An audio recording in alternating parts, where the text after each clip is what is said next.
कुछ दिन पहले मैंने एक इनसाइट आपकी पढ़ी थी कि farmer is the most underrated entrepreneur. थोड़ा समझाइए क्या है ये। 47% of people contributing only 18% of GDP. Farmers somehow have been trapped in a vicious cycle. हम लोग as consumers कोई product खरीदते हैं 100 रुपए का. Out of 100 rupees, the farmer gets only 30 rupees. Farmer is doing a very, very small value-adding job at one leg and end of the supply chain. And there are people in the market who are taking the farmer for a ride. What is your business model? आप जैसे कहते हैं कि लोग D2C करते हैं, आप farmer to consumer करते हैं F2C। इसमें इकोनॉमिक्स क्या बनती है? हमने डबलिंग फार्मर्स इनकम कर दी ऑलरेडी। फार्मर को एज ए व्यापारी नहीं ट्रीट करना है, एज ए पार्टनर ट्रीट करना है। फिर हमने एक कॉन्स्ट्रक्ट बनाया को ब्रांड को प्रॉफिट। को ब्रांड का क्या मतलब है? ऑन एवरी किसान से pack you'll find the Kisan से logo and also the logo of the respective farmer group with in the pin. Farmer को भी खुशी हो यार now I am not nameless faceless. को प्रॉफिट का मतलब है किसान को सिर्फ 30 रुपीज ऑन 100 मिलता है, हम उसको 50 से 60 रुपीज दे पा रहे हैं, 30 से 60 यानी कि डबल। फूड फार्मर ने हमें सिखाया लेबल पढ़ना। आपने अभी थोड़े दिन पहले पोस्ट में लिखा था लेबल तो पढ़ना जरूरी है बट लेबल के अंदर ये पढ़ना है कि ओरिजिन क्या है, इसके पीछे क्या थॉट है? लेबल पढ़ना जरूरी है। एक तो आपको जानना है कि फूड आपका कहाँ से आया है और दूसरा आपका फूड जो है वो प्रोड्यूस और प्रोसेस और पैक कैसे हुआ है। It will also quote unquote become organic. So knowing the place of origin of your product is very important. नाम तो है बासमती, 55 रुपए से 200 रुपए किलो सब कुछ मिलता है। तो ये बासमती क्या है? बासमती का तो स्मेल था, माल तो खत्म ही हो गई। आज से 20-25 साल पहले एक दौर शुरू हुआ हाइब्रिडाइजेशन का। लोगों के दिमाग में इमोशन बना दिया गया कि चावल जितना लंबा होगा अब वो नूडल्स जितने चावल मिलने लग गए। जब आपने ऑप्टिमाइजेशन किया तो कुछ चीजें इंप्रूव करी, कुछ चीजें कम होगी। कम क्या हो गया? खुशबू कम होगी, उसके बहुत सारे गुण कम हो गए। पर ये जो फ्रेग्रेंस होती है ये क्या रियल होती है? फ्लेवर्स और फ्रेग्रेंसेस की दुनिया की बहुत बड़ी कंपनी है। उनके सीईओ हैं, उन्होंने मुझे बताया कि यूरोप भूल जाओ, यूएस भूल जाओ, मेरा सबसे बड़ा मार्केट तो हिंदुस्तान है। Food industry. कहता नितिन जी मेरे 3 सेक्टर हैं जो मेरा सबसे बड़ा बिजनेस देते हैं। सबसे पहले अल्कोहल, दूसरा चावल, नंबर 3 घी। इंडिया में आपको पता है एक ट्रेन चलती है कैंसर एक्सप्रेस गंगानगर से बठिंडा, जो सिर्फ कैंसर के पेशेंट्स को लेके जाती है to a hospital in that place. Why? Because the soil has been so polluted. और आपने अभी बात करी राजमा की। Can you get variety of rajma anywhere in India जो रात भर भिगोना ना पड़े, जो 12 सीटी और 1 घंटे के बदले 6 सीटी और आधे घंटे में पके, जो खाने के बाद लिटरली मक्खन की तरह मुंह में पिघले और खाने के बाद में रात को 9 बजे भी खाऊं तो मुझे एकदम हल्का लगे? वो कहाँ मिला? हिमालय की जो पूरी रेंज है। इसमें थोड़ा सा एक ऑमनी चैनल स्ट्रैटेजी पे थोड़ा बताइए। मैंने आपकी मेजर मार्केटिंग देखी है LinkedIn, which is very unusual. आपका थॉट क्या है? Between my and the Kisan Se profile we have almost 60,000 followers. हमने एक पैसा नहीं खर्च किया है आइदर ऑफ दीज। जैसे हमारा ब्रांड किसान से is very natural, raw, real, वैसे ही हमारी पब्लिसिटी भी नेचुरल, रॉ, रियल है। जैसे आप कहते हो दिल से, ऐसे ही हम भी दिल से किसान से की स्टोरी सुनाते हैं। लोगों को वो बहुत पसंद आता है। आपने जीआई टैग के बारे में बोला, तो ये होता क्या है? ये नाम कैसे पड़ा किसान से? How do you select these interesting products which you put in किसान से? मतलब संजीव की वजह से आज आप यहाँ आए। What was the biggest lesson you learned from Dr. Varghese Kurian? कभी आपने सोचा है कि आप एक रेस्टोरेंट भी खोलेंगे? सोचने के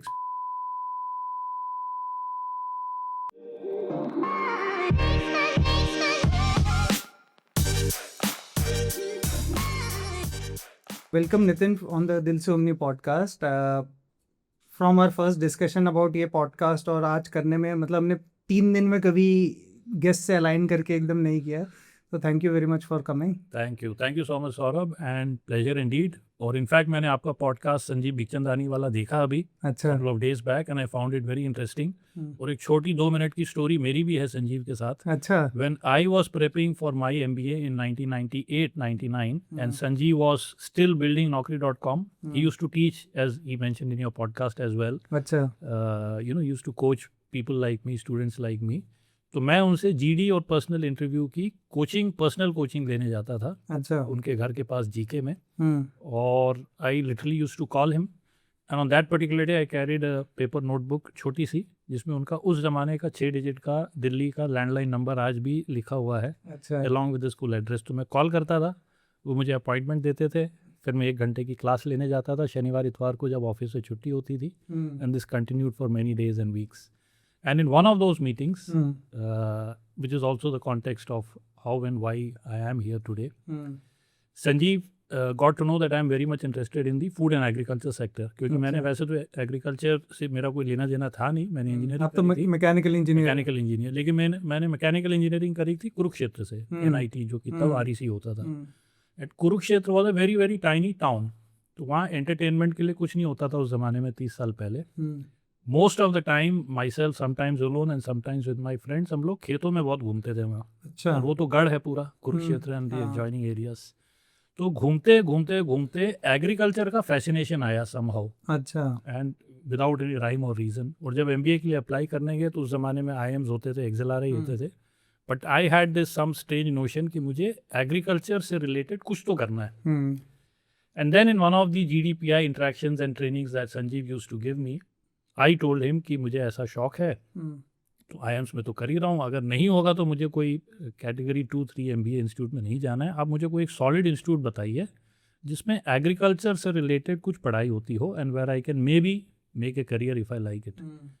and then he scratched his head and said कि तुम एक काम करो, जब मैंने ग्रेजुएट किया था, I think 1988 was when he passed out of IIM Ahmedabad, उनकी कॉन्वोकेशन स्पीच में, उनके कॉन्वोकेशन में चीफ गेस्ट बन के आए थे डॉक्टर कुरियन। अच्छा। And doctor Kurien is the person who created Amul and IRMA, the institute that I later went to, and he very strongly recommended कि तुम इसके लिए ज़रूर अप्लाई करो, IIMs में होगा तो अच्छी बात है, नहीं होगा तो कहीं और मत जाना, यहाँ जाना। So that is how I got to know of IRMA, the institute, and that is where Dr. Kurian happened. Dr. Kurian was at the prime of his career, Padma Shri, Padma Bhushan and what not, और हम तो बच्चे थे, बच्चों की तरह उनकी कहानियाँ सुनते थे।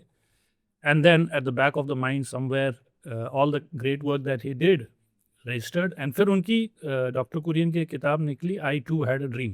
अच्छा। है ना, so the title is inspired by I Too Had a Dream, Martin Luther. और ये वो है, तो ये किताब पढ़ी फिर 15 साल बाद IRMA से निकलने के बाद। तो जब पढ़ते हो तब तो आप बच्चे होते हो, most of the things just fly over your head tangentially. तो वो जो रजिस्टर रहा दिमाग में, और ये फिर उनकी जो बायोग्राफी पढ़ी 15 साल बाद, और फिर धीरे धीरे धीरे धीरे किसान से का बीज वहीं से हुआ। So I have a very strong connect with your podcast as well. तो मतलब संजीव की वजह से आज आप यहाँ हैं? संजीव की वजह से ही मैं यहाँ पे हूँ, संजीव की वजह से मैं आपके सामने हूँ, और संजीव की वजह से इन अ वेरी बिग वे किसान से का जो बीज था, जो सोच थी, जो आइडिया था, मे भी कहीं सबकॉन्शियस में तभी जन्मा था, और वो जर्मिनेट होता गया। तो हम और समझेंगे किसान से की पूरी स्टोरी, बट मैं आपका लिंक्डइन पे काफ़ी टाइम से फॉलो कर रहा हूँ, करीब 1.5 साल से, और आपके बड़े इंटरेस्टिंग एग्रीकल्चर और इस इकॉनमी के अराउंड इंसाइट्स आते रहते हैं। तो कुछ दिन पहले मैंने एक इंसाइट आपकी पढ़ी थी कि आपने मेंशन किया था कि farmer is the most underrated entrepreneur. बिल्कुल। And if you see, India में 46% of India's population is involved in agriculture, contributing to about 600 million in GDP, which is about 18%. तो इतने सारे एंटरप्रेन्योर हैं, तो थोड़ा समझाइए ये क्या है ये। बिल्कुल, तो यही सबसे बड़ी डाइकोटोमी है कि 47% of people contributing only 18% of GDP. Yes. Why not 20%? Why not 40%? Why not 60%? उसका रीज़न यही है कि farmers somehow have been trapped in a vicious cycle where they have not been able to extract the full value of the hard work that they are doing. और typically आप देखते हैं, हम लोग एज कंज्यूमर्स कोई product खरीदते हैं 100 रुपये का कहीं किराने की दुकान से या ऑनलाइन से कहीं से, out of 100 rupees the farmer gets only 30 rupees. अब इसकी बहुत सारी वजह हैं। एक तो है कि farmer obviously does not have the means to add value to his products, the farmer does not have the means to go to the retail market, the farmer does not have any insight at all about markets, marketing, branding, promotion, social media. So the farmer is doing a very, very small value adding job at one leg and end of the supply chain. And for everything else, he or she is exposed to the market, and there are people in the market who are taking the farmer for a ride over generations. लेकिन जो आपने जो सवाल पूछा, farmer की जो native intelligence है, जो नेटिव विजडम है, वो बड़ी स्ट्रांग है. और मैं जैसे पहले भी कुरुक्षेत्र से मेरा गांव में आना जाना शुरू हुआ, because I was studying in an institute which was literally in the middle of a village, in the middle of nowhere. And then, of course, after going to IRMA and seeing how Amul happened and the stories behind it, and then while I was on my career for 25 years, traveling all over India to various farmlands and farmers, ये समझ में आया कि उनकी जो IQ और EQ है हमसे ज़्यादा है। आप और हम पढ़े लिखे हैं, हमने अपनी ग्रेजुएशन करी होगी, पोस्ट ग्रेजुएशन, PhD और ना जाने क्या क्या, लेकिन उनकी जो नेटिव विजडम है वो फिर भी हमसे ज़्यादा है। बस फ़र्क ये है कि उनको शायद मौका नहीं मिला, उनमें से कई लोगों को, to go through a formal system where they would perhaps have outshined us. लेकिन उनकी जो इंडिजिनस नॉलेज है, उनकी जो ट्रेडिशनल विजडम है, उनका जो सोचने का तरीका है, एक बच्चे का भी तरीका आप देखोगे, एक शहर का और एक गाँव का, एक गांव के बच्चे का तरीका is much more advanced. Why? Because they are expose to such a wide variety of situations, unstructured situations, different kinds of things happening around them. शहरों में थोड़ा सा वो स्ट्रेट जैकेटेड, वन डायमेंशनल होता है। तो आप जब इस तरह के माहौल में पलते हो, बढ़ते हो, तो आपकी इंटेलिजेंस कोशेंट और emotional quotient, dealing with people, talking to people, also is transformative.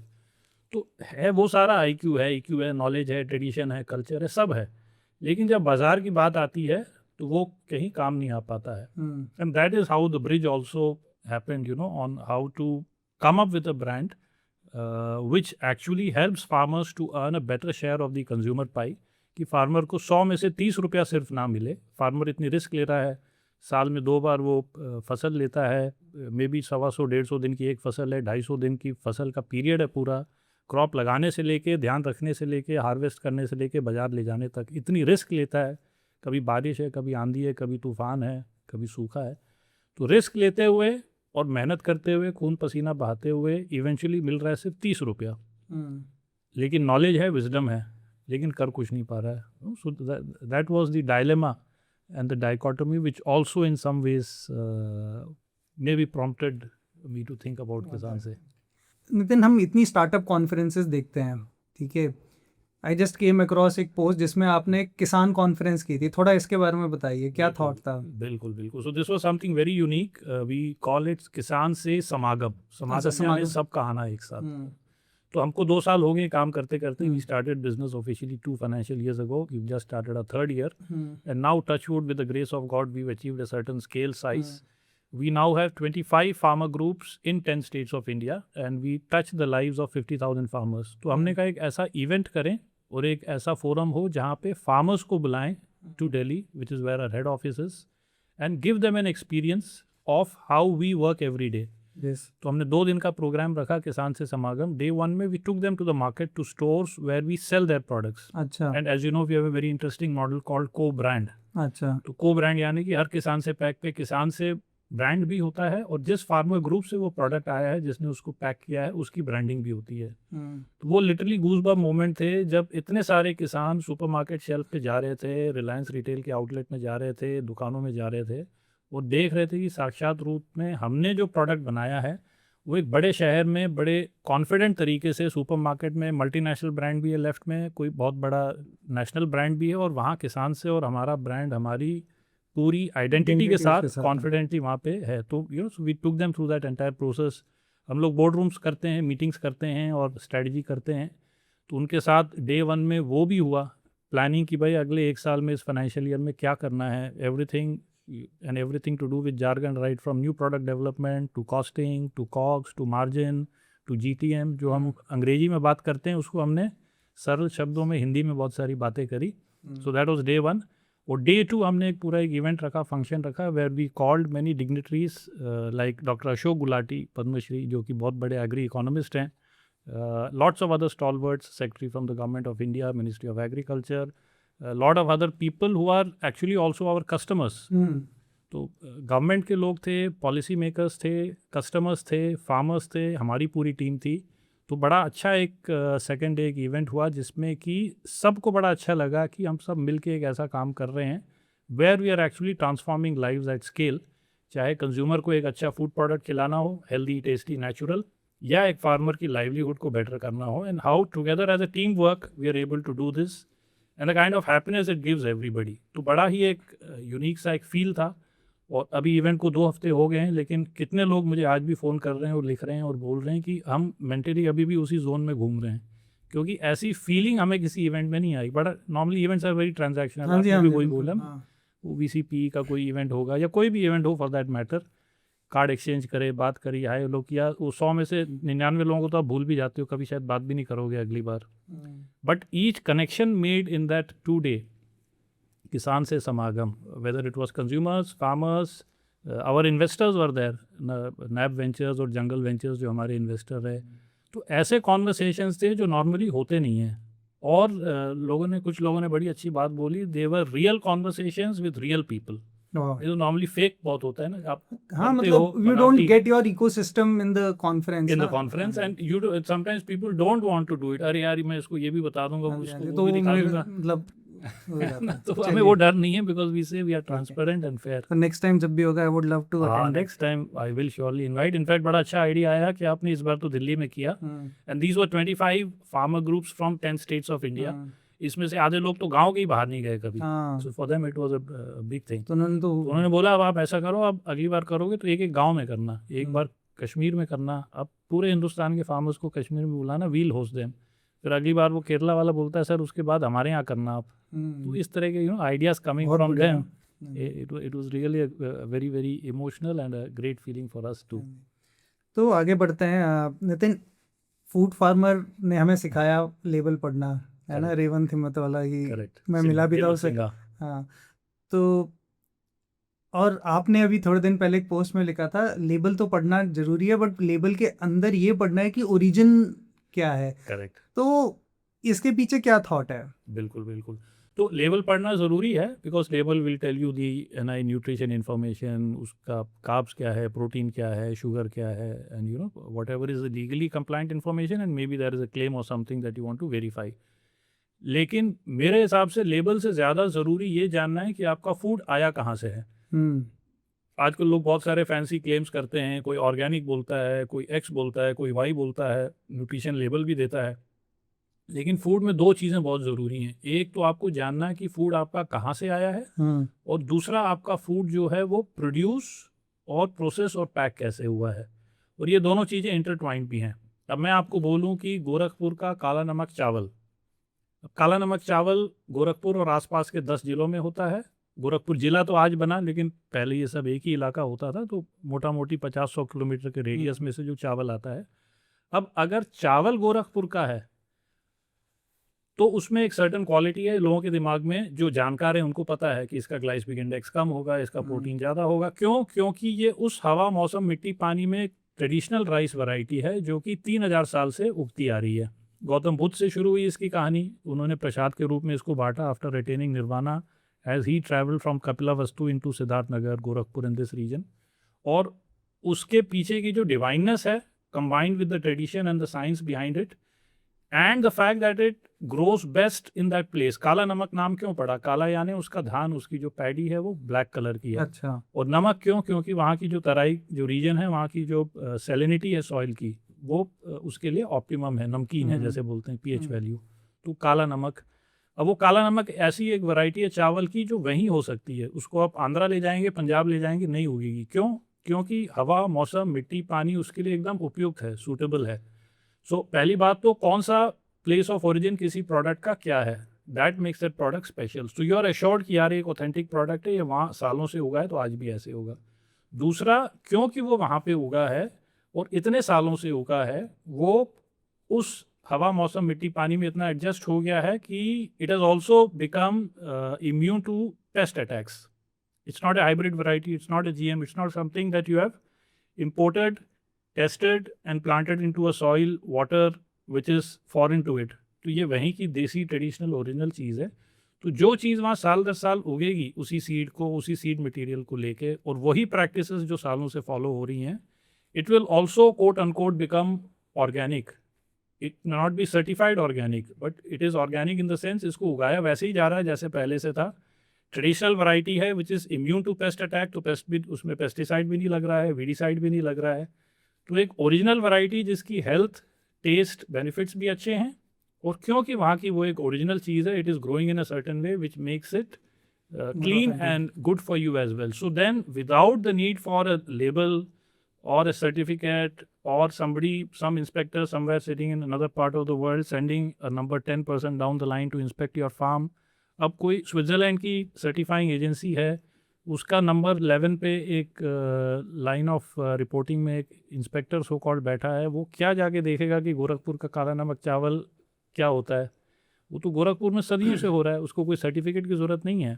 वो सो कॉल्ड ऑर्गेनिक सर्टिफाइड नहीं है, लेकिन वो उसको उगाया ऐसे गया है कि उसमें वैसे भी दवाई नहीं डलती है। सो knowing the place of origin of your product is very important, and ensuring that you maximize in your diet consumption of products which are traditional and which have been growing in that place for years and centuries together reassures you that it is also safe for you. तो इसमें आपने GI tag के बारे में बोला, हाँ तो जी। ये होता क्या है, मतलब इज दैट सर्टिफिकेशन की उस प्लेस ऑफ ओरिजिन से? हाँ, तो जीआई टैग एक तो ऑफिशियल होता है कि कोई मिनिस्ट्री ऑफ कॉमर्स की एक सेंट्रल जीआई एपिलेशन की एक बॉडी है, एंड सिमिलरली ग्लोबली ऐसे होता है कि हर कंट्री में हर प्रोडक्ट के लिए जीआई टैग दिए जाते हैं। बट अगर एक फॉर्मल जीआई टैग नहीं भी है, because hardly 2% 3% of products are formally GI tag, लेकिन 97-98% प्रोडक्ट्स हैं जो उग रहे हैं सदियों से, जमानों से, 100 साल 500 गिव मी साल, एग्जांपल्स थोड़े ग्लोबली और इंडियन कुछ भी। Of GI tags. तो जीआई टैग बहुत सारे हैं। तो जीआई टैग अनफॉर्चुनेटली इंडिया में इतने ज़्यादा पॉपुलर नहीं है, लेकिन आप देखोगे कि फ्रेंच बहुत सारी चीज़ की वैरायटीज़ हैं। इटली में आप देखोगे कि एक बाल्समिक विनेगर, एक छोटी सी कहानी आपको यहाँ पे बताता हूँ। करीब 10 साल पहले हम लोग छुट्टी पे गए थे फैमिली में, तो place called Modena. Modena is in Italy. अब Modena is famous for all the Ferraris and Lamborghinis and all the luxury cars. जितनी बड़ी बड़ी कंपनियों की फैक्ट्रियाँ दुनिया की वहीं पे हैं। मोडेना की एक और खासियत है, वहाँ पे एक प्रोडक्ट होता है बाल्समिक विनेगर, जो कि एक विनेगर का बड़ा ही एक स्पेशल वैरायटी है। अब करीब $1.5 बिलियन की इंडस्ट्री, छोटा सा गांव मोडेना सिर्फ बाल्समिक विनेगर के ऊपर बेस्ड है। उनकी कहानी क्या है कि हमारे ये जो अंगूर हैं जिससे ये प्रोसेस करके ये विनेगर बनता है, ये बड़े स्पेशल हैं। ये इसी हवा, मौसम, मिट्टी, पानी में उगते हैं। इससे जो विनेगर बनेगा ये इतना स्पेशल बनेगा कि ये अगर नॉर्मल $100 का बिकता है या 100 यूरो का बिकता है, तो ये हम 150-200 यूरो में बेचेंगे, प्रीमियम में बेचेंगे। क्यों? क्योंकि इसकी स्पेशलिटी है, टेस्ट है, हेल्थ बेनिफिट है, and then there is a story around the science behind it, the tradition behind it. तो ऐसे करके एक पूरी इंडस्ट्री बन गई उस प्रोडक्ट की। और दूसरी एक इंडस्ट्री बन गई कि लोग देखने आते हैं, जैसे हम भी गए थे। हम तो हज़ारों किलोमीटर दूर से एक गाँव में देखने गए कि बाल्समिक विनेगर कैसे होता है, किसान कैसे उगाते हैं, फिर वैट्स में डाल के उसको कैसे प्रोसेस करते हैं, फिर 5 साल 10 साल पुरानी उसकी जो पूरी एक प्रोसेस करके रखने की जो एक पूरी प्रक्रिया होती है, कैसे होती है, क्या होती है। तो the crop itself and a premium produce which has gained global attention because of the GI tag, and the fact that you built a tourism industry around that, eco tourism, agri tourism. और उसने कैसे एक छोटे से गाँव को transform कर दिया। लैम्बोर्गिनी और ये सब तो बाद में आए, फैक्ट्रियाँ वैक्ट्रियाँ, बट ये तब से चला आ रहा है। तो how a small village in a small country and one small product is $1 billion plus industry. तो हिंदुस्तान तो इतना रिच है, 750 से ऊपर ज़िले हैं, हर ज़िले में 5-7 तहसील हैं, और हर तहसील में न जाने कितने गांव हैं। तो ये तो लाखों GI tag, so called GI tag, और लाखों प्रोडक्ट्स हमारे यूनिक हैं और हर जगह, जिनको हम अगर हाईलाइट करते हैं तो तीनों इकोसिस्टम बन जाएगा, टूरिज्म का तीनों बन जाएगा। और आपने जो शुरू में क्वेश्चन पूछा है, टाइज अप टू दैट कि भाई 47% of the population doing only 18% GDP, why not 47% doing 47% GDP और इवन मोर। तो ये जब चीज़ें होंगी, and when you combine the traditional wisdom and knowledge of farmers with their culture tradition with modern science, modern marketing, distribution, social media, access to markets, तो फिर वो magic होता है। तो यहीं से आपका किसान से का आइडिया आया था? ये यहाँ वो धीरे धीरे ट्रिगर आते रहते हैं। आया तो था, मान लीजिए संजीव बिखचंदानी ने सीड बोया कि जाके देखो कुरियन कौन है, क्या है। फिर 2 साल जब इरमा में रहे पढ़ने के लिए, अपने MBA करने, इंट्रैक्शंस हुए, but everything was discrete and back of the mind. फिर एग्रीकल्चर सेक्टर में काम किया बहुत सारे साल। तो जब अलग अलग कंपनियों में काम किया, एक रिंग साइड व्यू लिया कि भाई फार्मिंग कैसे होती है, प्रोसेस कैसे होता है, डिस्ट्रीब्यूशन कैसे होता है, कंज्यूमर फेसिंग बिजनेस करते हो तो क्या होता है, मार्केटिंग कैसे होती है, पैकेजिंग कैसे होती है। And during one of those trips जब घूमने गए ऐसे 10 साल पहले, तो वो भी एक छोटा सा एक ट्रिगर था। So those triggers keep happening, फिर एक मोमेंट आता है जब आप डिसाइड करते हो। हाँ जी। तो एक चीज़ बताइए, ये इतना ऑर्गेनिक चलता रहता है, पहले तो ऑर्गेनिक ही था, फिर उसके बाद ये सब फर्टिलाइजर इंडस्ट्री आ गई, फिर ऑर्गेनिक आ गया। करेक्ट। तो ये क्या हो रहा है? ये इसके पीछे कोई कहानी है क्या? इसके पीछे भी कहानी है, and it also ties up to your earlier question कि पढ़ना क्या चाहिए पैक के ऊपर, तो सबसे पहले तो ये जानना चाहिए कि आपका प्रोडक्ट कहाँ से आया है। कोई कितने भी टैग लगा ले, कितने भी क्लेम लगा ले, कितने भी सर्टिफिकेशन लगा ले, eventually it's people on ground who are doing all this. So don't trust that so much, sometimes it may not even be worth the pack or paper it is printed on. You should know where your product comes from and the story behind it, and if you're sure of the place and the product being special because it comes from that place, you will find ways of establishing कि भाई आपके लिए healthy है, tasty है। तो इसकी थोड़ी सी एक लंबी कहानी है कि जब वर्ल्ड वॉर 2 हुआ था, वर्ल्ड वॉर 2 बहुत जल्दी ख़त्म हो गया and both sides the allies and the Axis सब ने सोचा था कि थोड़ा लंबा चलेगा, लेकिन इट फिनिश्ड, हिरोशिमा सब हो गया, तो थोड़ा सा वो एक सडनली वो पैकअप हो गया एक तरह से। अब लोगों ने तो 2-3 साल की तैयारी करी हुई थी, इतना सारा बारूद बना के रखा हुआ था, अब वो बारूद रह गया वेस्टर्न वर्ल्ड में, तो अब उसको क्या करें, ज़मीन में तो गाड़ नहीं सकते हो, पानी में समुद्र में तो डाल नहीं सकते हो, हल्ला हो जाएगा, एंड हल्ला के अलावा it will actually harm people's lives, farmers lives, marine life and health in general.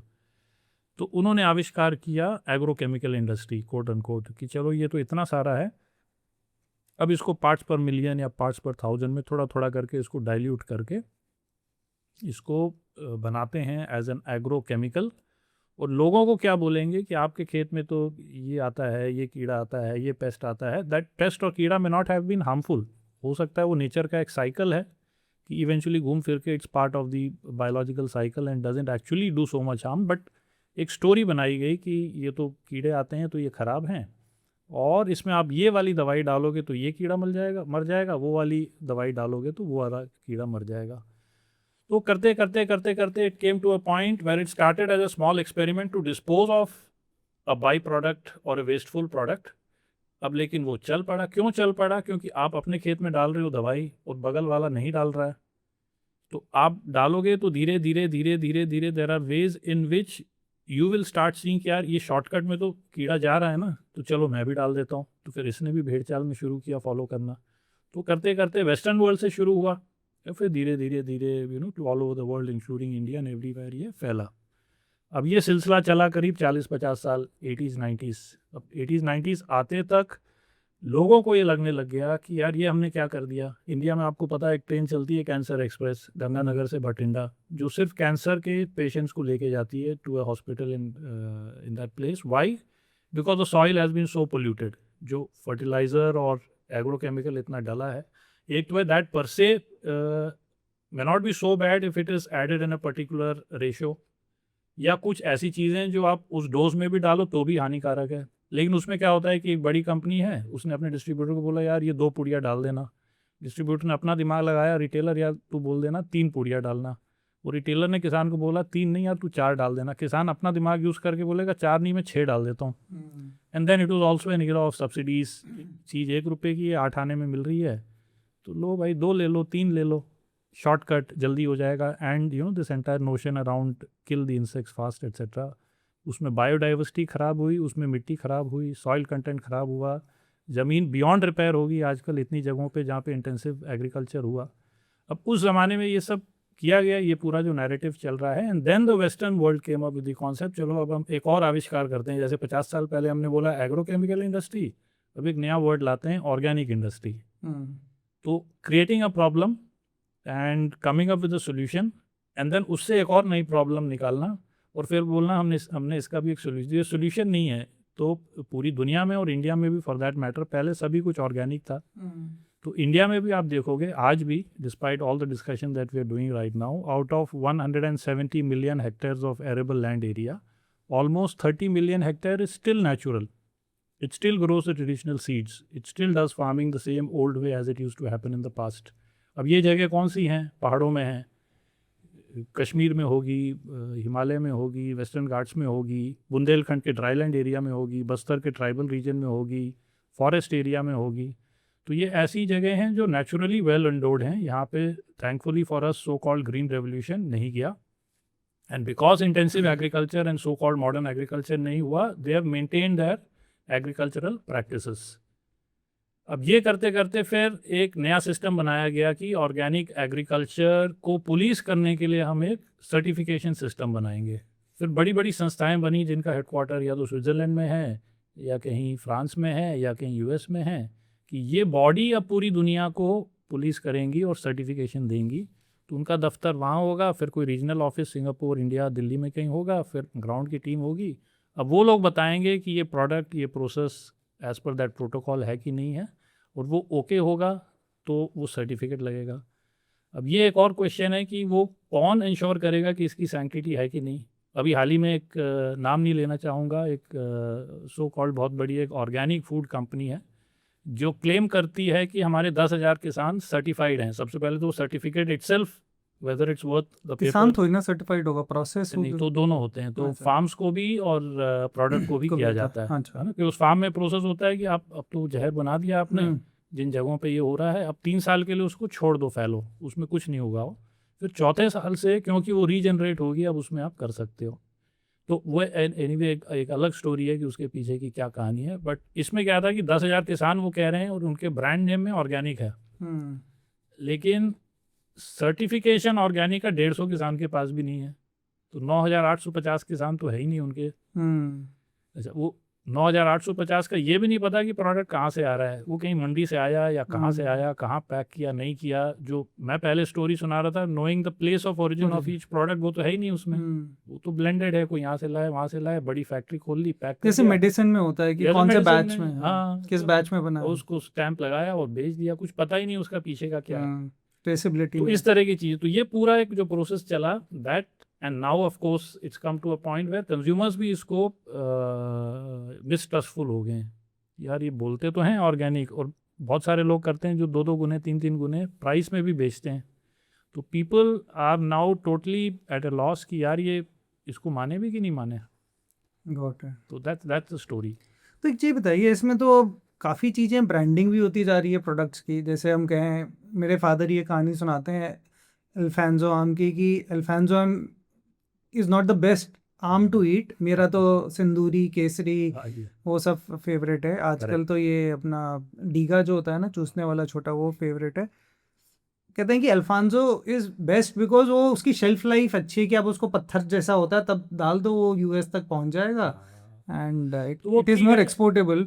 करेगा। तो वो थोड़ा सा एक मार्केटिंग का एक खेल है कि चलो कोई एक चीज़ चल पड़ी, something caught the fancy of people, भेड़ चाल में। फिर जैसे आपने बोला अल्फांसो से शायद बहुत सारे, अल्फांसो भी अच्छा है, ये नहीं कि अल्फांसो अच्छा है, बट शायद अल्फांसो से भी बहुत सारे अच्छे आम हैं जिसके ऊपर कभी किसी ने मार्केटिंग, ब्रांडिंग और एक कंज्यूमर लेड कैंपेन किया ही नहीं है, इसलिए पता ही नहीं आपको। मुझे तो ये एक चीज़ बताइए, बासमती जो है ना राइस, आपने काला नमक राइस की बात की, तो ये बासमती क्या है? ये मतलब नाम तो है बासमती, 55 रुपए से 200 रुपए किलो सब कुछ मिलता है। तो क्या आप खाते हैं बासमती? तो बासमती खाते थे, क्योंकि कुरुक्षेत्र आप हाँ, वो तो शुरू हाँ। करी, तो कुरुक्षेत्र के पास एक गांव है तरावड़ी, हाँ। डिस्ट्रिक्ट हेडक्वार्टर के पास, हाईवे पे भी आप जब दिल्ली से जाएंगे तो आएगा वो गांव।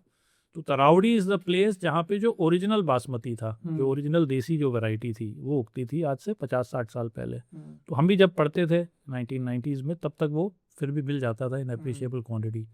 धीरे धीरे 1990s के बाद, आज से 20-25 साल पहले, एक दौर शुरू हुआ हाइब्रिडाइजेशन का, कि जो ओरिजिनल वैरायटी है उस पर रिसर्च नहीं हुई ज़्यादा, उसके हाइब्रिड बना दिए गए। और हाइब्रिड बनाते टाइम उनको ऑप्टिमाइज़ किया गया कि यील्ड बढ़ जाएगी, कि भाई खेत में पहले 2 टन होता तो अब 3 टन निकलने लग जाएगा।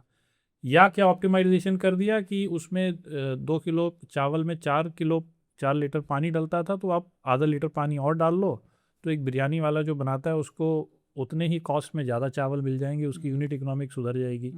या ये ऑप्टिमाइजेशन किया कि उसकी लंबाई बढ़ा दी। एक लोगों के दिमाग में एक नोशन बना दिया गया कि चावल जितना लंबा होगा, पहले था 6 mm, 6.5, 7 mm, 7.5 mm, फिर बना दिया 8 mm, फिर बना दिया 9 mm। अब वो नूडल्स जितने चावल मिलने लग गए। और मेरे ख्याल से बासमती का तो स्मेल था, और स्मेल तो खत्म ही हो गई जब है। आपने ऑप्टिमाइजेशन किया, कुछ चीज़ें तो इम्प्रूव करी, और तो उसका डीएनए स्ट्रक्चर जो भी आपने लैब में जब हाइब्रिडाइज किया, तो कुछ चीज़ें इंप्रूव करी, कुछ चीज़ें कम होगी। कम क्या हो गया? खुशबू कम होगी। कम क्या हो गया? उसके बहुत सारे गुण कम हो गए, whether it's the glycemic index और प्रोटीन और न्यूट्रिएंट्स। कुछ चीज़ें बढ़ी भी, कुछ चीज़ें घटी भी।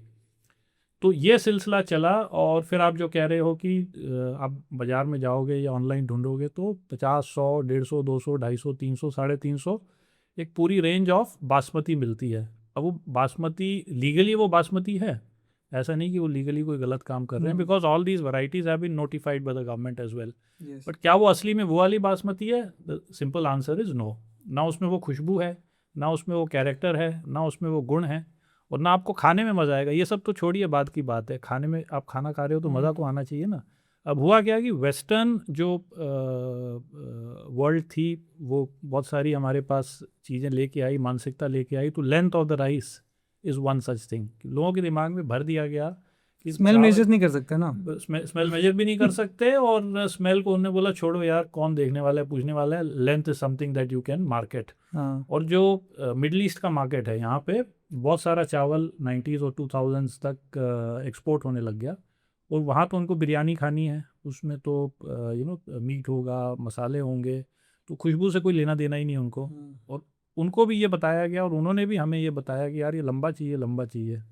अब वो सारा एग्रीकल्चरल सिस्टम लंबा चावल प्रोड्यूस करने में लग गया, because nobody in the main market, export market, was asking for aroma, nutrition, protein, glycemic index, किसी को पता ही नहीं। और करना क्या, चावल खा रहे हैं, फीस्ट कर रहे हैं। अच्छा, वहाँ दूसरा ट्रेंड है कि चावल तो इतना सा होगा, लेकिन जो बाकी उसमें आप डालते हैं वो 4 गुना है। तो rice is a very small. यहाँ उल्टा है, हिंदुस्तान में चावल हम ज़्यादा खाते हैं और बाकी चीज़ें कम खाते हैं। So because that was not a consumer priority, but because it was a high paying consumer and the consumer there indirectly changed our agricultural system, तो सब उसमें लग गए।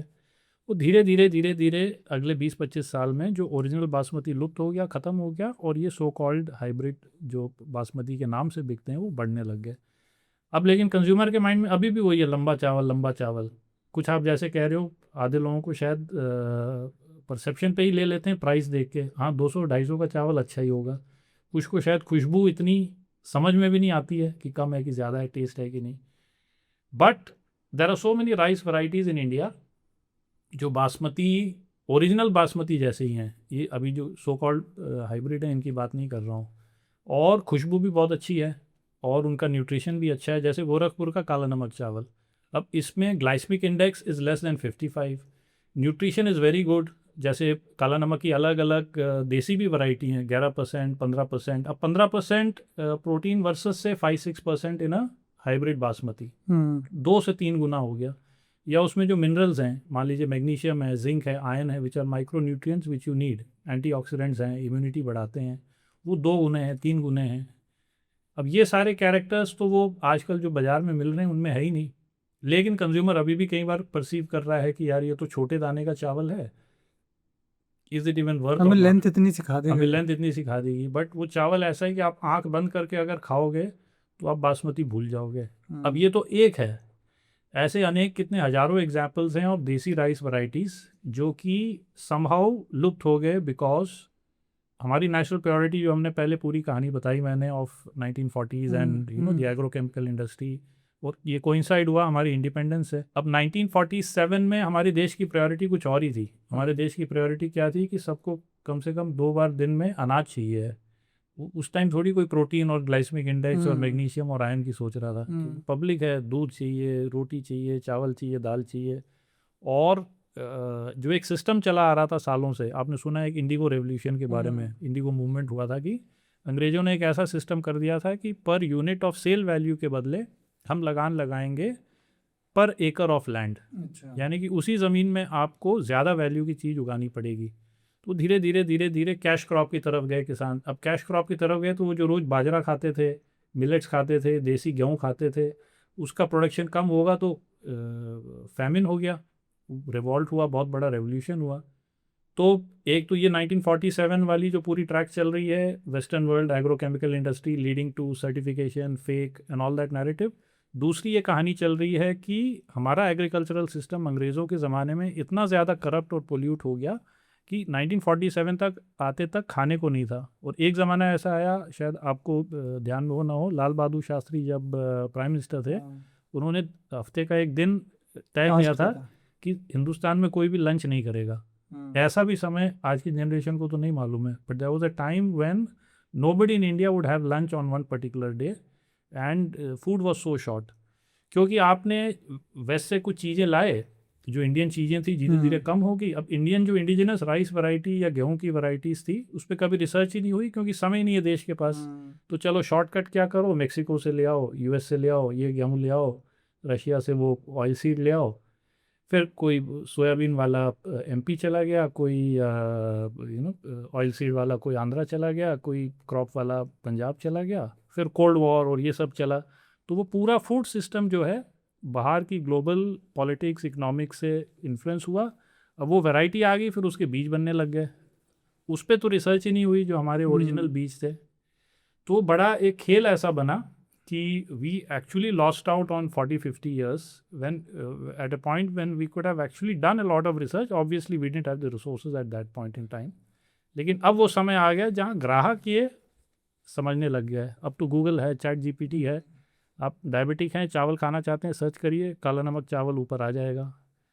तो people have rediscovered the golden past culture of Indian food history, and now people are looking for options where they can get differentiated, better, tastier, healthier food products. People are ready to pay a premium, and hence this story of the resurgence of so many native traditional seed varieties and crops and food options. तो नितिन, आप ये interesting बड़ी काला नमक rice की बताई आपने अलग अलग प्रोडक्ट्स के बारे में कहा और पीछे भी बड़े इंटरेस्टिंग प्रोडक्ट्स रखे हुए हैं। तो how do you select these interesting products which you put in किसान से? तो ये क्या प्रोसेस है आपकी? तो ये शुरू होता है कंज्यूमर इंसाइट से, because eventually you are out in the market, you want to offer consumers a product that they have been looking for. Maybe directly they can voice that through what they say, और it's discreetly there at the back of their minds. तो simple pain point निकले, अब लोगों से बातचीत करी। और interestingly हम लोग क्या करते थे शुरू में, तो नोबडी न्यू किसान से 2 years ago. So my self, Vaishali, Manoj, 3 of us founders को फाउंडर्स, हम लोग लिटरली 6 महीना सिर्फ इवेंट्स करते थे। अच्छा। मॉल में, हाउसिंग सोसाइटी में और पार्क में, अर्ली मॉर्निंग 6 बजे, शाम को 7 बजे, 10 बजे। और हमने दसों हज़ारों कंज्यूमर्स से बात करी, and we took a few of our products जो कि हमने उस टाइम टेस्ट करने के लिए, प्रूफ ऑफ कॉन्सेप्ट के लिए शुरू करे थे। और बहुत सारी इंसाइट्स आई। कैसी इंसाइट्स आई? चावल की बात हो रही है तो लोग कह रहे हैं यार चावल तो मुझे बड़ा पसंद है, लेकिन यार चावल तो मिलता तो है लंबा लंबा, लेकिन एक तो स्वाद नहीं आता है, पता नहीं वो पुराना वाला बासमती कहाँ चला गया। दूसरा, खुशबू नहीं आती है। तीसरा, चावल खाऊंगा तो मेरा शुगर बढ़ जाएगा, मैं तो चावल खाने के लिए, तो चावल खाना बंद ही कर दिया कितने लोगों ने। हाँ बिल्कुल, इवन नॉर्मल पीपल। तो जब राजमा भी नहीं खा रहे। राजमा की भी बात करेंगे, अभी आपने इंटरेस्टिंग बात बोली है। अब चावल में शुगर की बीमारी नहीं है तो भी नहीं खा रहे हैं। जो शुगर वाले वो तो क्या बेचारे खा ही नहीं सकते हैं। तो एक बड़ा अच्छा कंज्यूमर इंसाइट आया that a huge majority of people who want to eat better rice चावल are not getting the option. 25% Hindustan में लोग डायबिटिक या प्री डायबिटिक हैं। बहुत लोगों को तो पता ही नहीं है, जो लोग हर 6 महीने कराते भी नहीं अपना ब्लड टेस्ट। और बहुत लोग बाकी 75% में जो जनरली हेल्दी रहना चाहते हैं। even if you are healthy, why do you want to spike your sugar? तो people were looking for options, but एक भरोसेमंद ब्रांड या एक भरोसेमंद जगह या गो टू प्लेटफॉर्म आपको नहीं मिल रहा है। तो एक इंसाइट निकली कि चावल में कंज्यूमर को चाहिए इस तरह का चावल, low in GI, high in protein, better on nutrition, better on taste. Now can we offer that? So you go back to the drawing board कि भाई हिंदुस्तान के ट्रेडिशनल चावल कौन से हैं। वो ऐसे चावल होने चाहिए जो ट्रेडिशनली ऐसे उगते आए हैं कि वो खाने के लिए भी सेफ़ हैं, एग्रोकेमिकल भी कम लगता है, पेस्टिसाइड भी कम लगता है, खाने में भी बड़े लाजवाब हैं, खुशबू भी है, लेकिन ग्लाइसेमिक इंडेक्स भी कम होना चाहिए, प्रोटीन ज़्यादा होना चाहिए, फाइबर ज़्यादा होना चाहिए, मिनरल ज़्यादा होना चाहिए। और पता चला कि इतनी बहुत सारी वैरायटीज़ हैं, लाइक गोरखपुर काला नमक राइस, और महाराष्ट्र इंद्रयानी राइस, या कतरनी चावल है बिहार का, या कोरापुट का काला जीरा rice. So there are at least 6,000-7,000 traditional rice varieties in India, and incidentally most of them are much healthier than the so called modern long grain rice varieties. तो वो इंसाइट आया, ड्राइंग बोर्ड पे गए, पीछे गए, farmer group select करे, process product standardize किया, and then an entire SOP and system was set. और आपने अभी बात करी राजमा की। राजमा में सबसे बड़ी दिक्कत, लोग संडे सुबह उठेंगे, बोलेंगे राजमा का प्लान बन रहा है, राजमा चावल। अरे यार, लेकिन रात को तो राजमा भिगाना भूल ही गए शनिवार को, अब कहाँ से खाएं? अब तो मंडे सुबह थोड़ी वेट करेंगे। तो पहला कंज्यूमर पेन पॉइंट क्या निकला कि भाई हमें ऐसा राजमा चाहिए जो रात भर भिगोना ना पड़े। दूसरा पेन पॉइंट, मैं भिगो भी दूँ रात को, लेकिन लेडी बोलती है घर की, यार इसको मैं पकाती हूँ, 12-13 सीटियाँ भी दे देती हूँ 1 घंटे के बाद, लेकिन फिर भी वो लेसला सा कच्चा पक्का सा निकलता है, बिल्कुल मज़ा ही नहीं आता है उसमें। तीसरा पेन पॉइंट, चलो कच्चा लेसला जैसे पूरी रात भिगा के खा भी लेंगे और 12 सीटियाँ 1 घंटे में भी लगा देंगे, खाने के बाद इतना पेट फूलेगा कि आप यहाँ बैठ ही नहीं सकते, आप पूरा दिन कसरत ही करते रहोगे, और रात को तो खा ही नहीं सकते, because will feel so bloated. और खाने में मज़ा नहीं आया। मोस्ट ये तो चलो ठीक है, हेल्थ है, न्यूट्रिशन है या कन्वीनियंस है, ये भी इंपॉर्टेंट है, बट यार मज़ा ही नहीं आया खाने में। यार ये क्या खाया ना, सोचा तो था राजमा चावल खाएंगे, है क्या ये? तो again go back to the drawing board. Can you get variety of rajma anywhere in India जो रात भर भिगोना ना पड़े, जो 12 सीटी और 1 घंटे के बदले 6 सीटी और आधे घंटे में पके, जो खाने के बाद लिटरली मक्खन की तरह मुंह में पिघले, और खाने के बाद मैं रात को 9 बजे भी खाऊं तो मुझे एकदम हल्का लगे, मुझे 6 घंटे कसरत नहीं करनी फिर उसके बाद उसको हजम करने के लिए। तो वो कहाँ मिला? हिमालय की जो पूरी रेंज है, right from your Jammu Kashmir to Uttarakhand, Munsiyari, Kapkot and onwards आप जाओगे तो बहुत सारे देसी राजमा वैरायटीज़ मिलेंगे। अब अगेन आ गया ट्रेडिशन एंड साइंस। अब ये तो सालों से उग रहे हैं, किसी ने कोई लैब में R&D करके तो नहीं बनाए थे ये, बट साइंस में जाइए आप। जैसे चावल की स्टोरी थी GI प्रोटीन वाली, इसकी क्या स्टोरी है कि इसमें लेक्टिन कंटेंट बहुत कम होता है। Lectin is what binds the protein and carb in a pulse like rajma और दाल। अब पहाड़ों की जो दाल की जो वैरायटी है, राजमा की जो वैरायटी है, और वहाँ का जो हवा, मौसम, मिट्टी, पानी है, वो उसको लेक्टिन को बहुत कम करता है। लेक्टिन कम है तो कार्ब और प्रोटीन का बॉन्ड वीक हो गया तो वो सॉफ्ट हो गया तो you don't have to soak it overnight. सुबह उठिए 2-3 घंटे सोक करिए, 1-1.5 घंटा प्रेशर पे नहीं मारना है उसको, 12 बार सीटी, अब 5-6 सीटियाँ और आधे घंटे में पकाइए। सॉफ्ट है तो पकेगा ज़्यादा अच्छा, मुंह में लिटरली मक्खन की तरह, बटर की तरह पिघलेगा। वो खाने के बाद you will feel very light. और वही चावल वाली जो कहानी, लाइट है, हेल्दी है, टेस्टी है।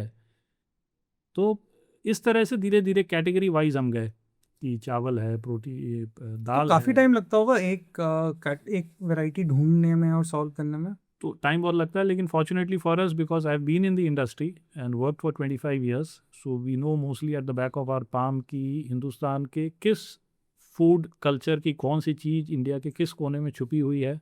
So a map of that, food map so to say, is there तो विद अस। पूरी 20 साल 25 साल पूरी की जो 20 साल स्टडी रही है वो अब काम में आ रही है। वो काम में आ रही है। नॉट जस्ट 20-25 साल, मैंने लिटरली पहले 6 महीने में तो एक आप कह सकते हो हाइकिंग करी all over India. Literally back pack करके मैं कश्मीर से कन्याकुमारी और गुजरात से गैंगटॉक मैंने ट्रैवल किया कि शुरू तो कर देंगे, मार्केटिंग, ब्रांडिंग, सोशल मीडिया और परफॉर्मेंस मार्केटिंग और ये सब चीज़ें तो हो जाएंगी, ये तो चलो एक प्लेबुक है मार्केट में।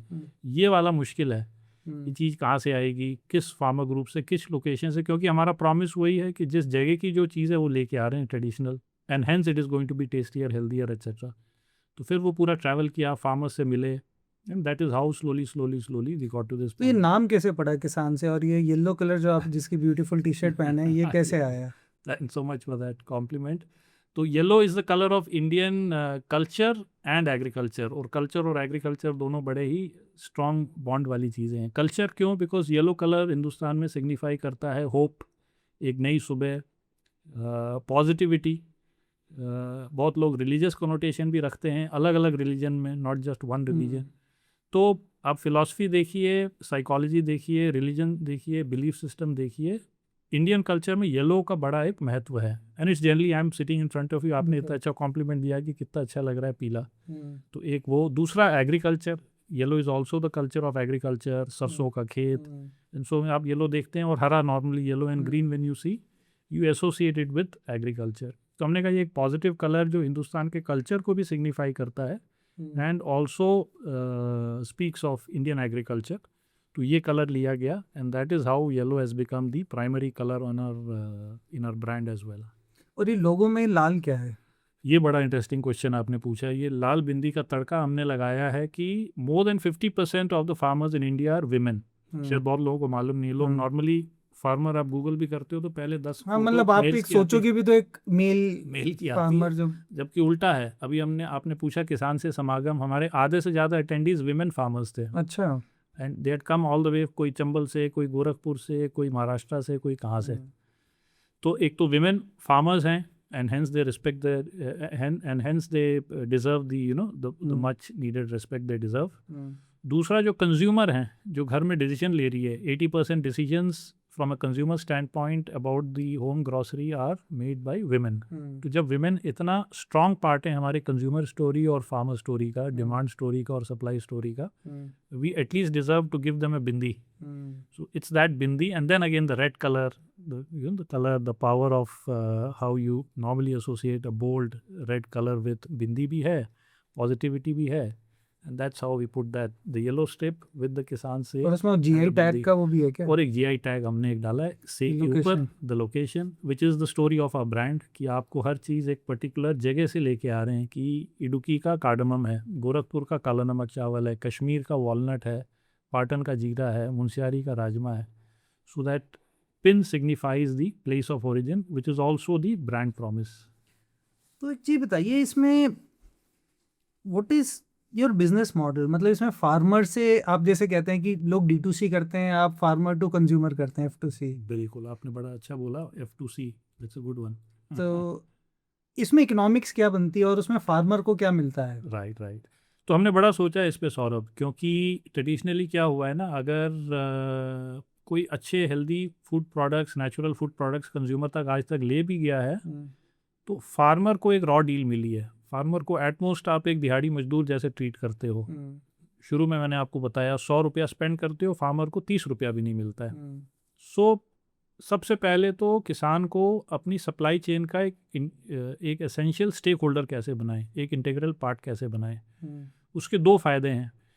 एक तो किसान आपकी सप्लाई चेन का पार्ट है, उसकी ब्रांडिंग, विजिबिलिटी, जो हमारा को ब्रांड का एक स्ट्रक्चर है, उसके थ्रू कंज्यूमर को भी कॉन्फिडेंस आता है कि एक ऑथेंटिक ओरिजिनल प्रोडक्ट फलां जगह से, फलां फार्मर ग्रुप से, इस लोकेशन से, ट्रांसपेरेंसी से, ट्रेसेबिलिटी के साथ आया है. दूसरा, फार्मर को एक बड़ी सेंस ऑफ प्राइड होती है. So they feel that their name, their village is also on the pack. They will then go out of the way to ensure nothing goes wrong, है ना. तो that aspect of ensuring is the first aspect of it. दूसरा है कि आप एक ऐसा business कर रहे हैं जो 1-2 साल के लिए नहीं है. आप कोई व्यापारी नहीं है, आप एक बिजनेस कर रहे हैं जो शायद जनरेशन तक चलने वाला है. It's not about building A business which will do 5 years 10 years, you exit PVC. वो हमारी माइंडसेट थॉट नहीं है. हम एक ऐसी चीज़ करना चाह रहे हैं जो हिंदुस्तान की हज़ारों सालों की लेगेसी को आगे लेके जाए, आज की जनरेशन एंड फॉरवर्ड. तो हमें ऐसे पार्टनर चाहिए जो इस चीज़ को समझें और विजुलाइज करें और उसके हिसाब से फिर ऐसा काम करें दिल से, as if it is a part of them, not as a buyer and a seller. And so उस लेगेसी को आगे लेके जाने के लिए यू नीड पार्टनर्स. वो पार्टनर और जो कहते हैं ना ट्रस्ट, वो ऐसी चीज़ नहीं जो एक दिन में आप कमाते हो. ट्रस्ट कमाते हो धीरे धीरे. ट्रस्ट जाने में भी 1 सेकंड लगता है ऑल्दो, लेकिन कमाने में आपको महीनों सालों लगते हैं. तो उनको उसका एक पार्ट बनाना ताकि एक लेगेसी आगे तक चले. तो वो हमारा बेसिक एक वैल्यू सिस्टम बोलिए, फिलॉसफी थी कि फार्मर को एज ए व्यापारी नहीं ट्रीट करना है, एज ए पार्टनर ट्रीट करना है. फिर हमने ये कॉन्स्ट्रक्ट बनाया को ब्रांड को प्रॉफिट. को ब्रांड का क्या मतलब है? ऑन एवरी किसान से pack you will find the Kisan से logo and also the logo of the respective farmer group with in the pin, ताकि कंज्यूमर को भी पता रहे ऑथेंटिसिटी, ट्रांसपेरेंसी, ट्रेसेबिलिटी, और फार्मर को भी खुशी हो और एक हैप्पीनेस हो कि यार now I am not nameless faceless, अब मुझे अपना ड्यू मिल रहा है. And then the element of co profit.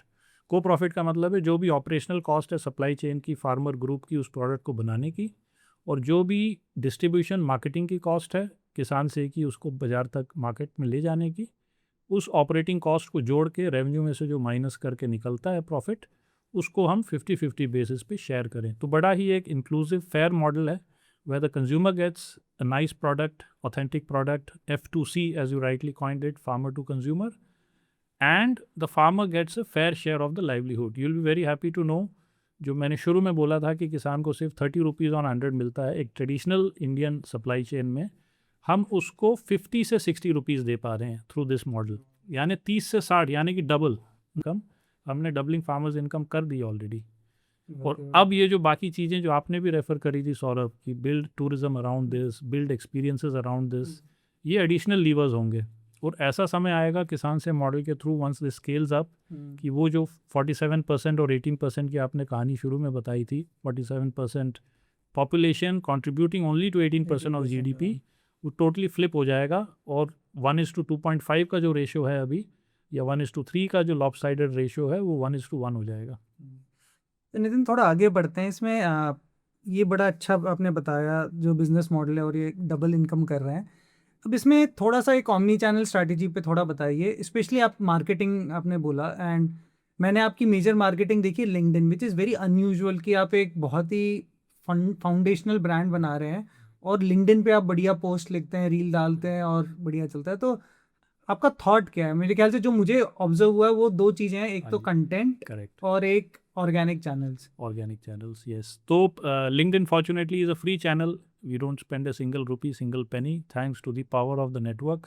I'm very happy to share with you, between my and the Kisan Se profile, we have almost 60,000 followers. आपकी अलग ही अकेले ही 37,000 है मेरे शायद। करीब 50,000। अच्छा 50,000 ऑलमोस्ट 50,000। हमने एक पैसा नहीं खर्च किया है on either of this.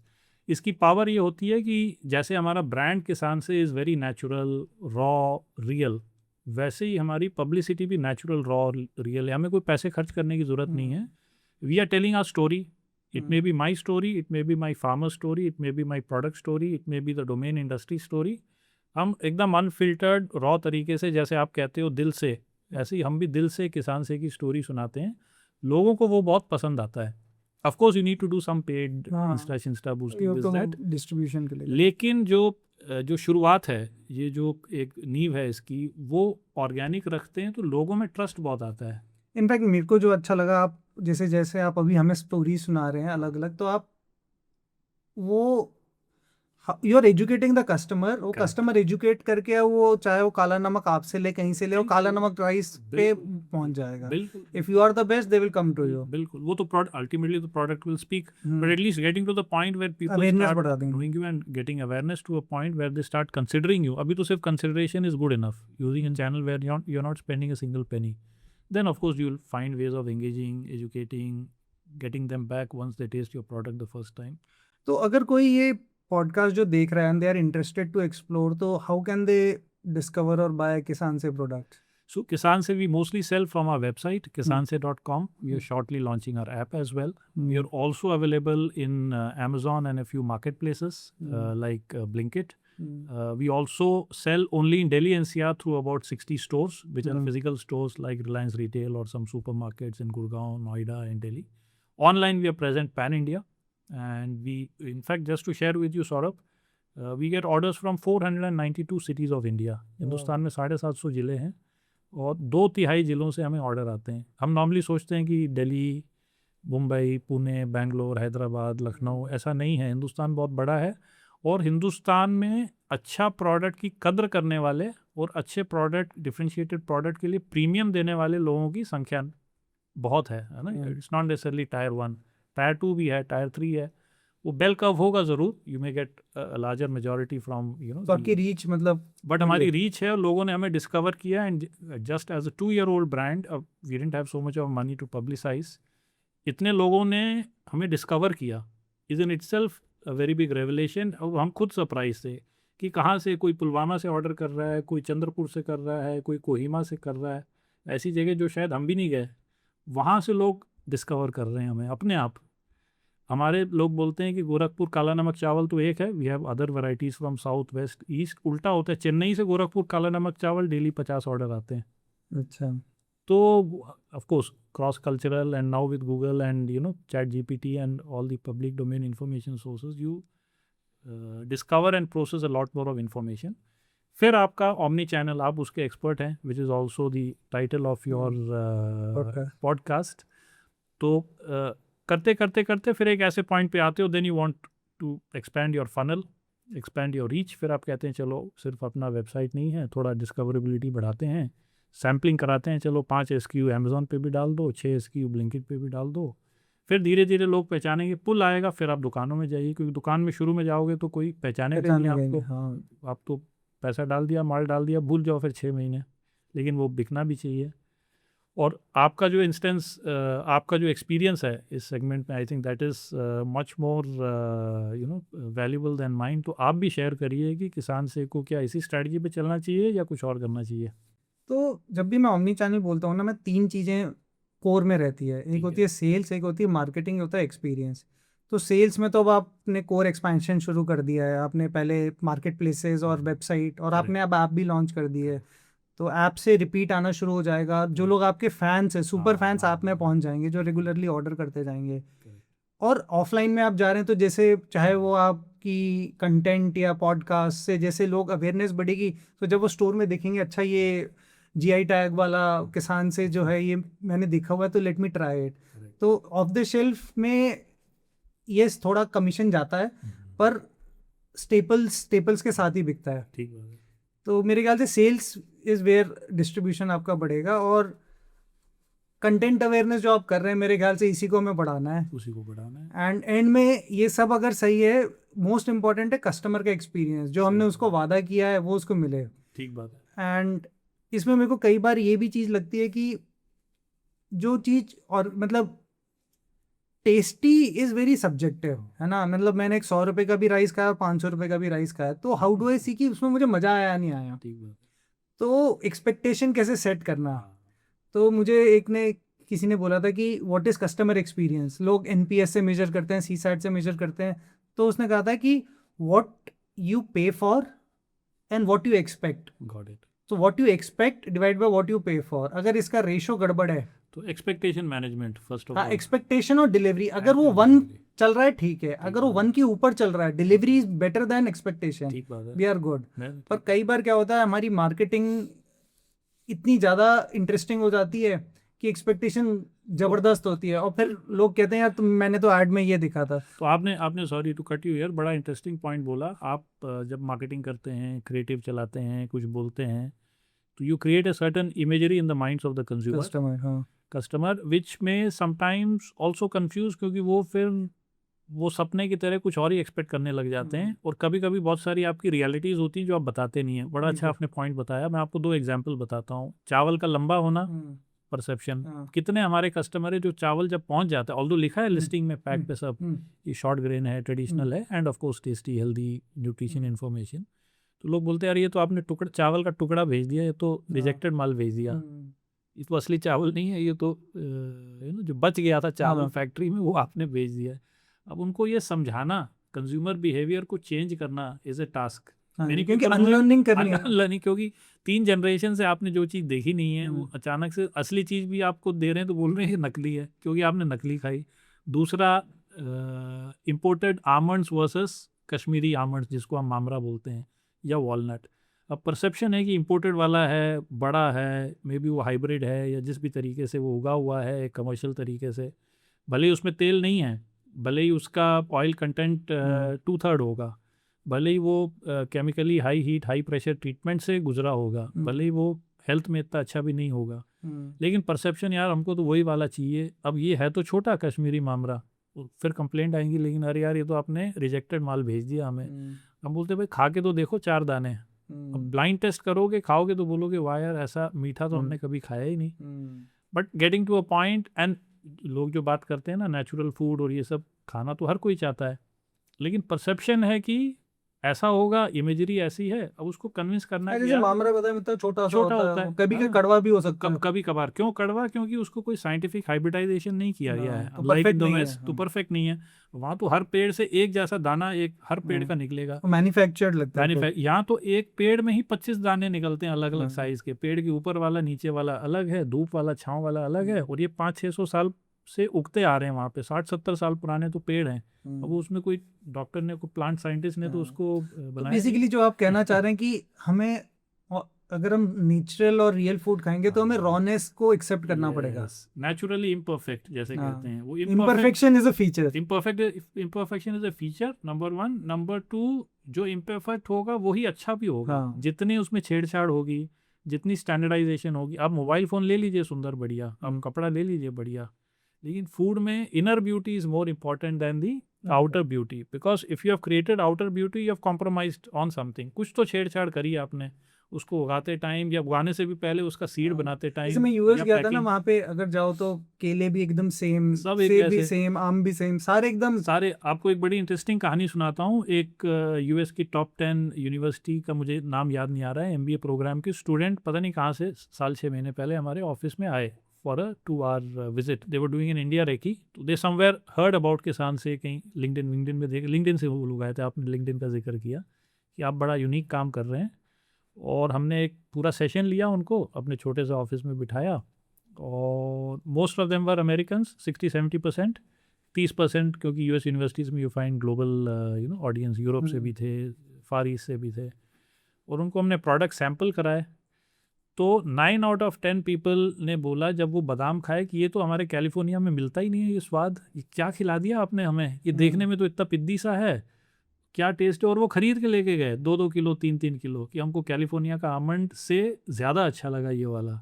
So imagine है ना, सो आप खिलाओगे लोगों को, एजुकेट करोगे, but then that is a process as you say. अब वो कैसे करना है, कैसे एजुकेट करना है, एक्सपेक्टेशन मैनेजमेंट आपने बड़ा अच्छा फॉर्मूला बताया कि you have a story, you have a proposition, but the consumer she also has an expectation. अब उसको आप कैसे मीट करोगे और उस फार्मूला में आप फिट करोगे एज पर यू, तब आपका GTM और एक प्रोडक्ट मार्केट फिटमेंट और स्केल अप होगा। तो नितिन आप ये बताइए, मार्केटिंग में जैसे लेंथ पकड़ ली लोगों ने, ठीक है, कई लोग फ्रेगनेंस पकड़ लेते हैं, ठीक है, पर ये जो फ्रेगनेंस होती है ये क्या रियल होती है? आपने बड़ा ही इंटरेस्टिंग और बड़ा ही कंट्रोवर्शियल सवाल पूछा है, जो कि पूरी इंडस्ट्री की फाउंडेशन भी एक तरह से बताता है। आप घी कौन सा खाते हो? जैसे आप बाजार में जाते हो, क्या लेते हो? तो हमारे यहाँ तो काऊ घी आता है, एक पॉपुलर पीले कलर का ब्रांड है इसका। अच्छा, ठीक है। क्योंकि हम नेम नहीं ले तो सकते, आपने- आपका ब्रांड नहीं है वो। हमारा नहीं, हमारा रंग पीला है और हमारा घी भी पीला है। हाँ। तो आपने लेंथ और अब स्मेल की बात कर दी, हम्म। और तो दो चीज़ें आ गई है ना। So length, aroma, colour. अब घी में सबसे इंटरेस्टिंग बात पता है क्या है? अगेन ये पुरानी थोड़ी सी कहानी है कि पहले ज़्यादातर देसी गाय होती थी इंडिया में, धीरे धीरे हाइब्रिडाइजेशन आया, जैसे ग्रेन में आया ऐसे ही फॉरेन ब्रीड्स आई। क्यों आई ब्रीड? क्योंकि उसकी यील्ड ज़्यादा है। वही पहले 2 लीटर देती थी, अब गाय 10 लीटर देने लग गई। अब कॉम्प्रोमाइज़ क्या हुआ कि जो न्यूट्रिशन एलिमेंट है, जो क्वालिटी है देसी गाय के दूध का, पहली बात। दूसरी बात, वो जो देसी गाय है वो खा क्या रही है। अगर वो गाय नेचुरल फॉडर खा रही है which is the green grass, versus उसको आप कंपाउंड फीड खिला रहे हो जो कि फैक्ट्री में बनता है, तो फिर मामला अलग हो गया। फिर तीसरी बात होगी कि उसको घी को बनाया कैसे गया है। जो कमर्शियल क्रीम से बनाया गया है, क्रीम तो एक बाई प्रोडक्ट होता है दूध को बेचने के बाद, उसको आपने फटाफट जल्दी से गर्म करके बनाया, या एक स्लो प्रोसेस होता है बिलोना, जिसमें दूध से दही, दही से मक्खन और मक्खन से घी बनता है। अब हमारा घी है चंबल का देसी गाय का घी फॉर एग्जांपल, और एक और हमारा आता है बद्रीनाथ का बद्री गाय का घी। अब चंबल के घी की फॉर एग्जांपल क्या खासियत है? चंबल इज़ द एरिया जो कि इंडिया का सबसे बड़ा नेचुरली ग्रास फेड देसी काऊ का क्लस्टर है। अच्छा। क्योंकि वहाँ टेम्परेचर गर्मियों में 50 डिग्री के ऊपर है चंबल में, और विंटर में 0 है। तो वहाँ पे इंपोर्टेड ब्रीड सर्वाइव ही नहीं कर पाती है। तो वहाँ आप कभी चंबल घूमने जाएंगे इलाकों में, आपको बीहड़ दिखेंगे, पहाड़ दिखेंगे, ग्रीन ग्रासेस दिखेंगे, और सिर्फ देसी गाय दिखेंगी, अलग अलग वैरायटीज़ की और ब्रीड्स की, not a single HF, not a single Jersey. तो सबसे पहली बात, न्यूट्रिशन आपको असर्टन हो जाती है प्लेस ऑफ ओरिजिन की, भाई चंबल में तो सिर्फ देसी गाय है और आपको कोई मिलावट वाला घी वहाँ पे दे ही नहीं सकता है, नंबर 1। नंबर 2, क्योंकि वो फ्री ग्रेजिंग है, उसमें जो बीटा कैरोटीन है, उसके जो न्यूट्रिशनल एलिमेंट्स हैं वो वे सुपीरियर हैं compare to how you would doctor a synthetic feed. Number 3, जब आप बिलोना प्रोसेस से बनाते हो चंबल का देसी काऊ घी, उसमें जो न्यूट्रिशनल एलिमेंट हैं, स्पेशली जब आपकी गट में जाके वो प्रोबायोटिक्स को प्रमोट करता है, वो कहीं गुना ज़्यादा है compare to a factory made ghee through the cream process. अब आपका सवाल आ जाता है इस कॉन्टेक्स्ट में कि मैं तो पीला वाला घी लेता हूँ। अब घी का पीलापन भी चेंज करता है। अच्छा। क्योंकि गर्मी में चारा अलग है, सर्दी में चारा अलग है। कंज्यूमर परसेप्शन क्या है? मैं 12 महीने मुझे एक कलर चाहिए। आप बताइए, ये कोई फैक्ट्री में बनने वाली चीज़ है क्या? दूध जो 12 महीने उसका जब घी बनेगा एक कलर हो, कैसे हो सकता है? कुछ तो फ़र्क आएगा। जब विंटर में जब चारा ज़्यादा अवेलेबल है, ग्रीननेस ज़्यादा है, पीलापन ज़्यादा है। जब मौसम 6 महीने बाद चेंज हुआ, फॉडर कम हुआ, ड्राई फॉडर ज़्यादा हो गया, ब्राउनिशनेस आ गया, दूध का भी कलर चेंज हुआ, घी का भी कलर थोड़ा फीका हुआ। So it's not possible that if the ghee is indeed coming from desi cow and from grass-fed cow and made using the Bellona process, वो एक जैसा हो। तो सबसे पहले तो कलर का परसेप्शन एक बहुत बड़ा भ्रम कंज्यूमर के माइंड में, अगेन बड़ी बड़ी कंपनियों ने मल्टीनेशनल से बनाए हैं। कलर डलता भी है, वो भी एक बहुत बड़ी कहानी है, रहस्य है। कलर भी डलता है, there have been so many cases. Aroma भी डलती है, अरोमा भी डलता है। इनफैक्ट मैंने कुछ एक पोस्ट देखा था आपका लिंक्डइन पे। मैंने अभी डाला 2-3 दिन पहले, वो बड़ा इंटरेस्टिंग है। 1 मिनट एज एन असाइड बताता हूँ आपको। एक बहुत बड़ी ग्लोबल कंपनी है, नाम तो नहीं ले पाऊंगा मैं, फ्लेवर्स और फ्रेग्रेंसेस की दुनिया की बहुत बड़ी कंपनी है, और उनके जो CEO हैं उनसे बाई चांस मुझे एक बार बात करने का मौका मिला। तो उन्होंने मुझे बताया कि यूरोप भूल जाओ, US भूल जाओ, मेरा सबसे बड़ा मार्केट तो हिंदुस्तान है। मैंने कहा वाह क्या बात है। तो मैंने कहा फ्रेग्रेंस कुछ लोग परफ्यूम या इत्र लगाते होंगे, तो बहुत इंडिया में बहुत इत्र यूज़ होने लग गया, यंग जनरेशन लगाती होगी। तो मैंने कहा अच्छा बहुत इत्र भी, नहीं इत्र नहीं है। मैंने कहा फिर कहता फूड इंडस्ट्री। मैंने कहा फूड इंडस्ट्री में कहाँ से फ्लेवर फ्रेग्रेंस आ गया? कहता नितिन जी मेरे 3 चीज़ें हैं, 3 सेक्टर हैं जो मेरा सबसे बड़ा बिजनेस देते हैं। सबसे पहले अल्कोहल, दारू, वो तो मैं पीता भी नहीं हूँ तो मुझे उससे कोई फ़र्क नहीं पड़ता है। तो नकली अल्कोहल की स्मेल बहुत फ्रेग्रेंस बहुत जाती है, तो आप इमेजिन करिए। दूसरा चावल, अच्छा, जो लंबा दाना है, खुशबूदार दाना है, अब वो ओरिजिनल ऑथेंटिक है तो अच्छी बात है भाई, बट इतना बिकता है कि वो नंबर 1 नंबर 2 पे आ गया चावल की फ्रेग्रेंस नकली। नंबर 3 घी, अच्छा, यानी कि घी की स्मेल अरोमा को एनहांस करने के लिए नेचुरल को और ऊपर एक्सपेक्टेशन, जैसे आपने बोला था ना कंज्यूमर की एक्सपेक्टेशन है यार इतनी खुशबू चाहिए, अरे नेचुरल खुशबू से ही खुश हो जाओ ना, इतनी क्यों चाहिए आपको? और जहाँ फ्लेवर आता है वहाँ कलर भी आता है, तो फ्रेग्रेंस, फ्लेवर, कलर। अब बताइए अगर एक इंडस्ट्री इतनी बड़ी है कि वो एक बहुत बड़ी ग्लोबल कंपनी का इतना बड़ा बिजनेस इंडिया मार्केट दे रही है और इन 2 चीज़ों में दे रही है, अल्कोहल को छोड़ दीजिए, लेकिन चावल और घी, तो कितना डेंजरस है ये। And hence how important it is for you to know the source of your food and how it is produced, and not to expect that you will get a consistent product. Consistency means there is something wrong. Consistency yes quality में चाहिए कि उसका nutritional element कैसा है, साफ़ सफाई से बना है कि नहीं बना है, but consistency in colour is never a mark, consistency in aroma is never a mark, it may change slightly here and there. इनका कंसिस्टेंसी आ गई तो कुछ मैन्युफैक्चरिंग हो रही है। हाँ कुछ मैन्युफैक्चरिंग हो रही है, कुछ तो है ना, कुछ जैसे तो कहते हैं कुछ तो दाल में काला है। अब दाल पूरी काली है तो अलग चीज़ है। दाल से बात याद आई, दाल नॉर्मली जो हाइब्रिड दालें हैं, बहुत सारी इंपोर्टेड दालें भी हैं, लोग एक्सपेक्ट करते हैं बड़ा बड़ा दाना होगा, जबकि देसी दाल गलती भी जल्दी है, खाने में भी टेस्टी ज़्यादा होती है, और वाटर पॉलिश्ड और नेचुरल तरीके से उसको प्रोसेस किया गया है तो उसका न्यूट्रिशन भी ज़्यादा होता है। और ज़्यादातर दालें तो आप देसी, जैसे बुंदेलखंड की मसूर की दाल खाएंगे, या तुअर की लातूर की खाएंगे, या चने की राजस्थान की खाएंगे, जो जिस जगह की जो बनावट और हवा मौसम मिट्टी पानी के हिसाब से सूटेबल है, वो 15-20 मिनट में गल भी जाएगी, और आप तड़का मत मारिए और पी जाइए सूप की तरह, आपको इतना डिलीशियस लगेगा। सही। तो मैं तो बहुत मोटिवेटेड हूँ इस अपॉर्चुनिटी से कि जो आप डेफिनेटली किसान से is a very interesting brand जो आप बना रहे हैं, पर द बिगर एग्रीकल्चर अपॉर्चुनिटी जो हम बात कर रहे हैं, 600 मिलियन कंट्रीब्यूट करता है जीडीपी में, विच इज़ हार्डली 18%, और 50-48% लोग लगे हुए हैं इसमें।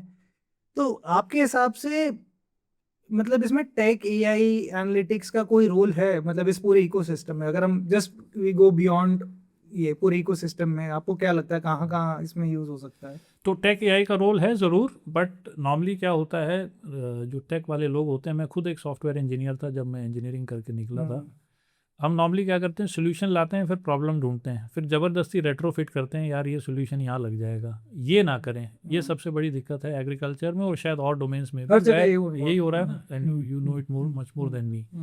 तो पहले प्रॉब्लम समझिए, लोगों के साथ रहिए। आप फार्म एग्रीकल्चर सेक्टर के लिए कुछ करना चाह रहे हैं तो पहले उनकी दिक्कत समझिए, यूज़ केस समझिए, प्रॉब्लम स्टेटमेंट के हिसाब से सोल्यूशन बनाइए, but don't do the reverse. 99% unfortunately वो हो रहा है, एंड एज अ रिजल्ट आप देखेंगे कितनी कंपनियों ने, वीसीज ने इन्वेस्ट किया है so called tech for agri में, वो शायद एक को भी आज तक एग्जिट नहीं मिला है। क्यों? क्योंकि कुछ तो बना दिया, वो है ही नहीं उसकी ज़रूरत। Now you are creating a solution when there is no problem in the first place, then either you create a problem और यू बिकम ऑब्सोलीट। प्रॉब्लम तो बनती है नहीं इतनी जल्दी। तो यही होता आ रहा है। तो पहले फर्स्ट प्रिंसिपल्स पे काम करिए, और मान लीजिए यील्ड इंप्रूवमेंट एक सिंपल चीज़, अभी जैसे हमने बात करी, yield improvement is the biggest problem statement.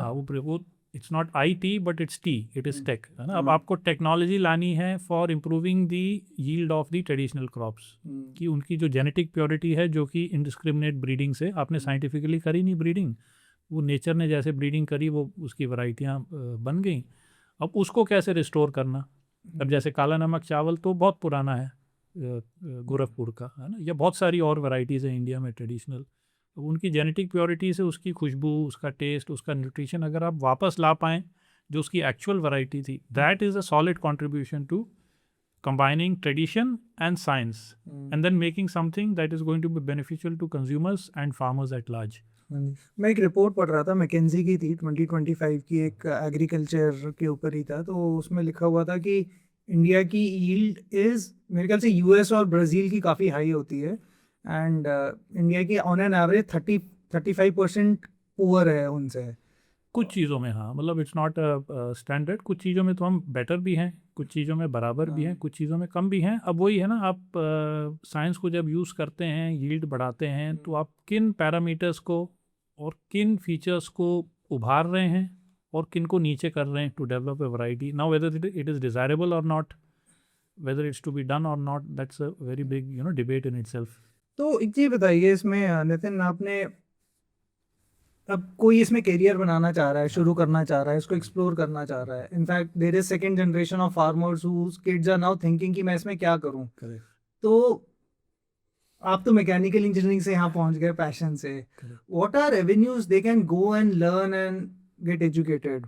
Correct. तो अनफॉर्चुनेटली आपने जो सही पॉइंट पकड़ा है कि एग्रीकल्चर वाले ही खुद एग्रीकल्चर में इस बीच नहीं जाना चाह रहे थे। अब थोड़ा सा चेंज है with the young generation, lot of them don't want to go out to the cities and want to do something, और they want to return back to, और they want to return after having spent 10-20 years. Historically हमेशा ही agriculture एक last choice रहा है। आपने बात करी मैकेनिकल इंजीनियरिंग, जब हम पढ़ते थे तो लोग कंप्यूटर साइंस या इलेक्ट्रॉनिक्स या मैकेनिकल या सिविल या इलेक्ट्रिकल, और लास्ट में जो कोई रह जाता था 2-4 कॉलेज में वो एग्रीकल्चरल लेता था। इनफैक्ट मैं अभी देख रहा था, मतलब जेई में ही, कि उसकी कट ऑफ अगर आईआईटी बीएचयू में है शायद एग्रीकल्चर का, खड़गपुर में है। हाँ खड़गपुर में, तो अगर बाकी सभी कट ऑफ 3000-4000 पे जा रही है तो इसकी 10,000-11,000 जा रही है। अब वो बाई चॉइस कोई नहीं जाता है, जबकि अपॉर्चुनिटी है, ये नहीं कि वो कोई लो लेवल कोई डोमेन है, बट समहाउ वो एक इम्प्रेशन बन गया है और माहौल ऐसा बन गया है कि people have not been going for it and it's not so happening like many of the other sectors. वो ज़्यादा ग्लैमरस हैं, ये थोड़ा लगता है ये कहाँ खेती बाड़ी की कौन सी दुनिया है, कहाँ कौन जाएगा, बाबा आदम के ज़माने की फील्ड में तो डूबे। जब आप गए थे आपके साथ क्या हुआ था? जब आपका बैच था तब जब आप जा रहे थे लोग बोलते थे आप पागल हो? बिल्कुल बिल्कुल बोलते थे, क्योंकि मैंने जब इंजीनियरिंग करी थी तो वो शुरुआत थी आईटी सेक्टर के दौड़ बिल्कुल 98 में आप 98 में Y2 के आया था। Y2 के भी आया था बहुत सारे, और संजीव से जब मुलाकात हुई थी व्हेन ही वाज बिल्डिंग तो वो शुरू में तो जोश चढ़ा, तो मैं भी टेक में घुस गया, मैं भी सॉफ्टवेयर कोड लिखने लग गया, लेकिन 1 साल के अंदर मुझे लगा कि ये मेरा पैशन नहीं है, मेरा पैशन कुछ और है। Then out of choice, because I grew up in an agriculture kind of a setting, Kurukshetra का पूरा सिचुएशन हुई, संजीव बिखचंदानी वाली मीटिंग हुई, and then it led to a point where I went into it with full heart कि नहीं यार मेरे को ये करना है बाई चॉइस, ये नहीं कि मेरा लास्ट रिजॉर्ट है। मैं चाहूँगा तो 20 साल यूएस सिटीजनशिप लेके वहाँ पे ग्रीन कार्ड लेके मैं भी कुछ कर लूँगा, है ना, and which is what 99% of my batchmates are doing that only. लेकिन it came to a point where I strongly felt I should do something different. अब उस तरह की सोच कितने लोगों की है, या उस तरह की सोच को कल्टीवेट करने के लिए लोगों को कैसे मोटिवेट करना है, is also something that we need to do. और अपॉर्चुनिटी ढेर सारी हैं। आप टेक में काम कर रहे हैं तो टेक विद एग्री का भी बहुत पोटेंशियल है, as you were just asking. आप एक करियर बनाना चाहते हैं where you want to do something at large which impacts people at large on a big scale, where you want to combine your profession and your passion. अगर आपका ऐसा दिल बोलता है तो उसके लिए भी बहुत अच्छी फील्ड है। और अपॉर्चुनिटीज़ तो इतनी है, right from plant science to AI to robotics to what not. Agriculture is a full domain जिसमें टेक का, एआई का और बाकी बहुत सारी चीज़ों का भी रोल है। And even if you want to do something plain vanilla as simple as farming और डिस्ट्रीब्यूशन और मार्केटिंग, तो वो भी आप कर सकते हैं, क्योंकि फूड एक ऐसी चीज़ है जो जिसको कहते हैं कि रिसेशन प्रूफ है और टाइम प्रूफ है। 2 मील तो सबको खाने हैं दुनिया में। IT sector, banking sector, manufacturing sector, shipping sector, सब ऊपर नीचे हो रोटी जाएंगे। कपड़ा मकान कहते हैं तो पहला तो रोटी आता है। रोटी सबसे पहले आती है ना, तो बाकी सेक्टर्स में फिर भी अपॉर्चुनिटी कभी कम होगी कभी ज़्यादा होगी, बट एग्रीकल्चर एक ऐसा डोमेन है। और तब आपने जो मुझे बताया, मैं भी यही बोलता था लोगों को, कि लोग मुझे बोलते थे कहाँ जा रहे हो तुम, इंजीनियरिंग करी फिर टेक में घुस गए, अब इरमा जाके ये कहाँ तुम एग्रीकल्चर में सनसेट इंडस्ट्री में जा रहे हो। तो मैं लोगों को बोलता था कि the sun will never set on agriculture. Population तो बढ़ ही रही है, 10 बिलियन पहुंचे जाएंगे, बढ़ रही है, and this is one sector which will Bloom and Bloom with every passing year and decade. इसमें कोई सनसेट नहीं होने वाला है, ये सदाबहार सनराइज सेक्टर है। बहुत ही बढ़िया। तो almost we are on the end of the discussion. मैं आपसे एक बिल्कुल इंस्पिरेशनल सवाल पूछूंगा। What are some favorite books you go and keep learning from?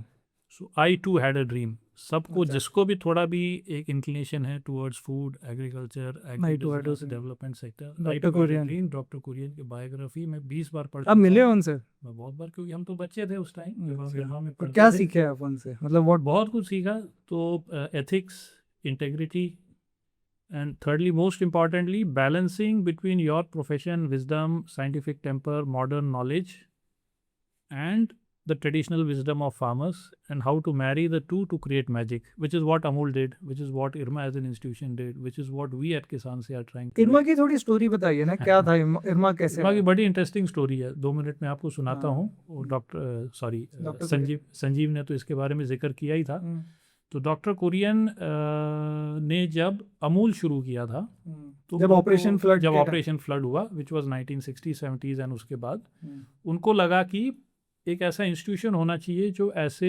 Management graduates तैयार करे जो इसको गुजरात से बाहर इंडिया में और इंडिया के बाहर दुनिया में भी ले जा पाएँ. That was his vision. ये तो हमने एक छोटा एक, जैसे स्टार्टअप में बोलते हैं ना, पायलट, PMF, ये तो कर दिया. आनंद में कर दिया, सूरत, वलसाड़ में कर दिया.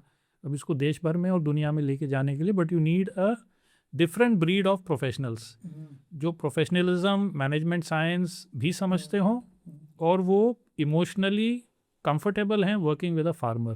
उसको बोर्ड रूम में भी कंफर्टेबल होना है और एक किसान के घर में चौपाल में पालती मार के खाने में भी उसको उतना ही कंफर्ट होना चाहिए. अनफॉर्चुनेटली जो IIMs या बड़े इंस्टीट्यूट उस समय पे थे, वो थोड़े से chip on the shoulder type के लोग होते थे, जो शायद अभी भी है, क्योंकि आप सोचते हो you have arrived in life, you have cleared exam which is top 1% cream of India. तो आपका बिहेवियर और आपका तरीका अलग होता है. प्रोफेशनलिज्म होगी शायद, लेकिन आप ज़मीन से जुड़ नहीं पाते हो. तो ये एक यूनिक ब्रीड ऑफ प्रोफेशनल चाहिए है.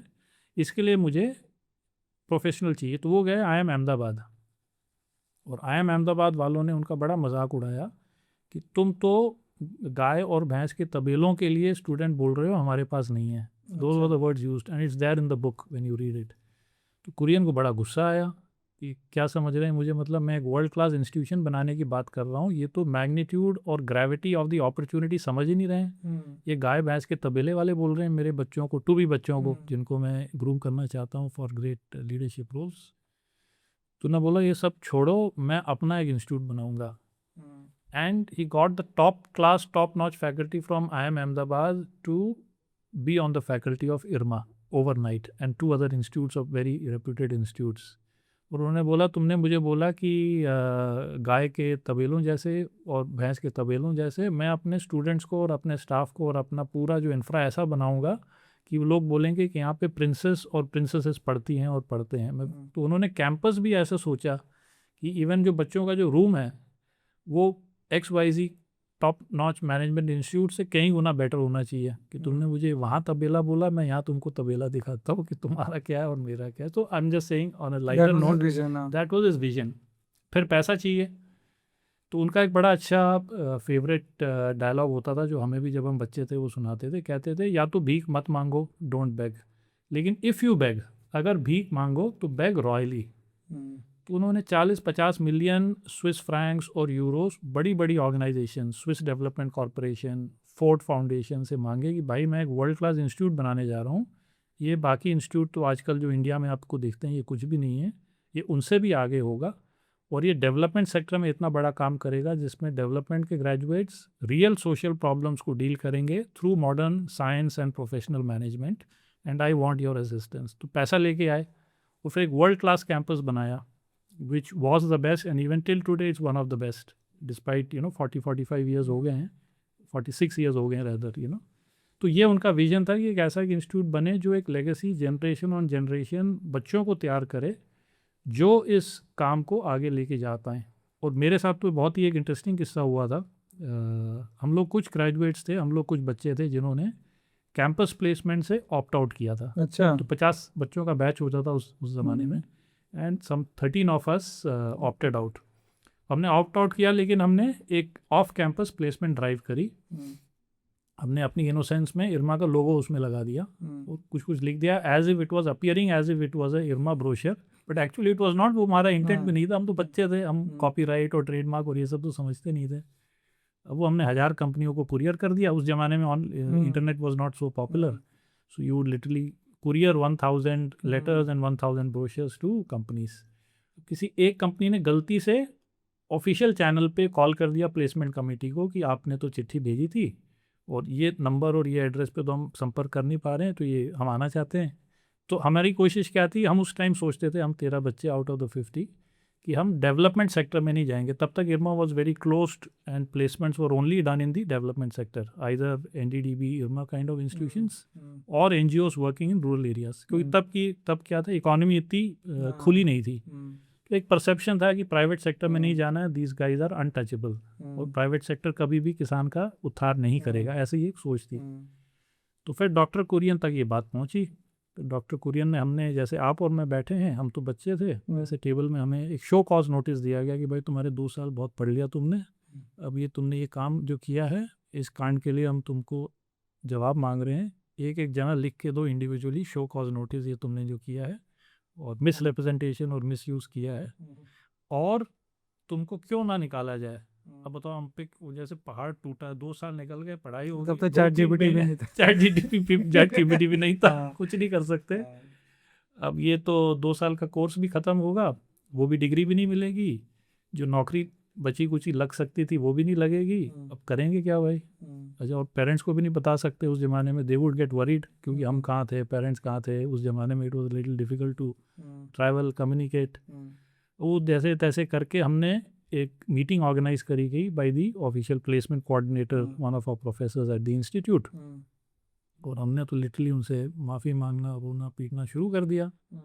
अब हम सोच नहीं रहे थे वो हमें माफ़ करें, हम तो पूरी तरह तैयार थे कि भाई अब तो हो लिया, ये तो चलो एक फॉर्मेलिटी है, आज मीटिंग होगी, बस्ते लपेट के अपने घर पहुंच जाएंगे, समझाएंगे अपने माँ बाप को क्या किया फिर। लेकिन उनकी मैग्नानिमिटी माननी पड़ेगी कि उन्होंने हम सबको माफ़ किया। लेकिन एक शब्द उन्होंने बोला, एक सेंटेंस उन्होंने बोला कि ऐसी बगावत या ऐसा धोखा अब आप किसी को नहीं देना। और वो बाइबल से बहुत कोट करते थे, he was very fond of coating 1-liners 2-liners from the Bible. तो उसमें कहीं बाइबल में एक जिक्र है कि एक दिन भूला भटका, you will come back, like the prodigal sun you will return one day. मतलब उनको इतना कॉन्फिडेंस था कि मैंने इन बच्चों को 2 साल तैयार किया है, तुम चलो अपनी नासमझी में तुमने जो भी किया है, ब्रोशर भी तुमने छाप दिया है, और तुम मेरे मन के हिसाब से, मैंडेट के हिसाब से, मेरे इंस्टीट्यूट के जो ऑर्गेनाइजेशन हैं उसमें नहीं जा रहे हो, प्राइवेट में जा रहे हो, कोई बात नहीं बच्चे, तुम जाओ, तुमको माफ़ भी कर दिया, लेकिन मुझे पूरा भरोसा है कि तुम वापस आओगे। और जब हमारी कॉन्वोकेशन स्पीच हुई, फिर यही डायलॉग बोला कि भाई तुम तो ये हो, वो हो, ऐसे हो, वैसे हो। And there was some, I think ADB head or somebody, and he would call all these fancy people, कभी प्राइम मिनिस्टर, प्रेसिडेंट, इससे कम नहीं होते थे हमारे chief guest of the convocation. तो उनके सामने बोला, एक लेडी थी, आई थिंक ADB की हेड थी, आई डोंट क्लियरली रिमेंबर, कि मैडम आपको पता है, और मजाक बहुत करते थे वो, मैडम आपको पता है ये 50 बच्चे निकल रहे हैं, इसमें से 13 निकम्मे बच्चे भी हैं जिन्होंने ऑफ कैंपस ऑप्ट आउट किया है। तो मैंने इनकी खबर तो ली है, लेकिन मैंने इनको माफ़ भी कर दिया है। लेकिन मैं आप बच्चों को फिर बोल रहा हूँ एक बार और, I know that like the prodigal sun you will return one day. तो किसान से is the prodigal sun returning. अरे great, yaar. Nitin, very inspired to know and learn from all of your journeys and stories. All the best for किसान से। आपकी कहानियाँ जो किसानों की है, जो खाने की चीज़ों के बारे में है, मतलब आई एम वेरी इंस्पायर्ड। ये तो ओमनी चैनल एक बहाना है ये सारी स्टोरीज बाहर लाने का, पर आपने जो इतना सुनाया है खाने के प्रोडक्ट्स के अराउंड, कभी आपने सोचा है कि आप एक रेस्टोरेंट भी खोलेंगे? वो भी सोच रहे हैं हम सोच रहे हैं कि एक्सपीरियंस सेंटर खोलेंगे, जिसमें इंडिया की जो अलग अलग फूड इंग्रेडिएंट्स से कैसे बनाना है वो पता कैसे भी तो बनाना होना है। चाहिए। और जो आपको मैंने एग्जांपल दिया मोडेना का, बाल्समिक विनेगर का, पूरा शोकेस होना चाहिए शान से। और सिर्फ दिल्ली बॉम्बे से लोग नहीं आएंगे वो घूमने, वो दुनिया से हम लोगों को लाएंगे, उनको एक्सपीरियंस कराएंगे कि चंबल का देसी गाय का घी ऐसे बनता है, कश्मीर का वॉलनट ऐसे तैयार होता है, स्पाइसेस केरला में इस तरह से होते हैं, महाराष्ट्र का खापली आटा का बैकग्राउंड ये है, and this is how it is made. और फिर खाओ पियो, फिर इसी से हमारी इकोनॉमी बहुत तेजी से ग्रो, इकोनॉमी बढ़ेगी। और आपका again the starting point of your question कि farmers need to do at least 3x of what they are doing today in terms of GDP. वो अपने आप हो जाएगा जब वो हाँ, होगा। बस वो अपने आप ही मल्टीप्लाई करेगा. We don't need more farmers, we need more productivity Yes, and yes, yes. चलिए, thank you very much. Thank you so much, Saurabh. Thank you.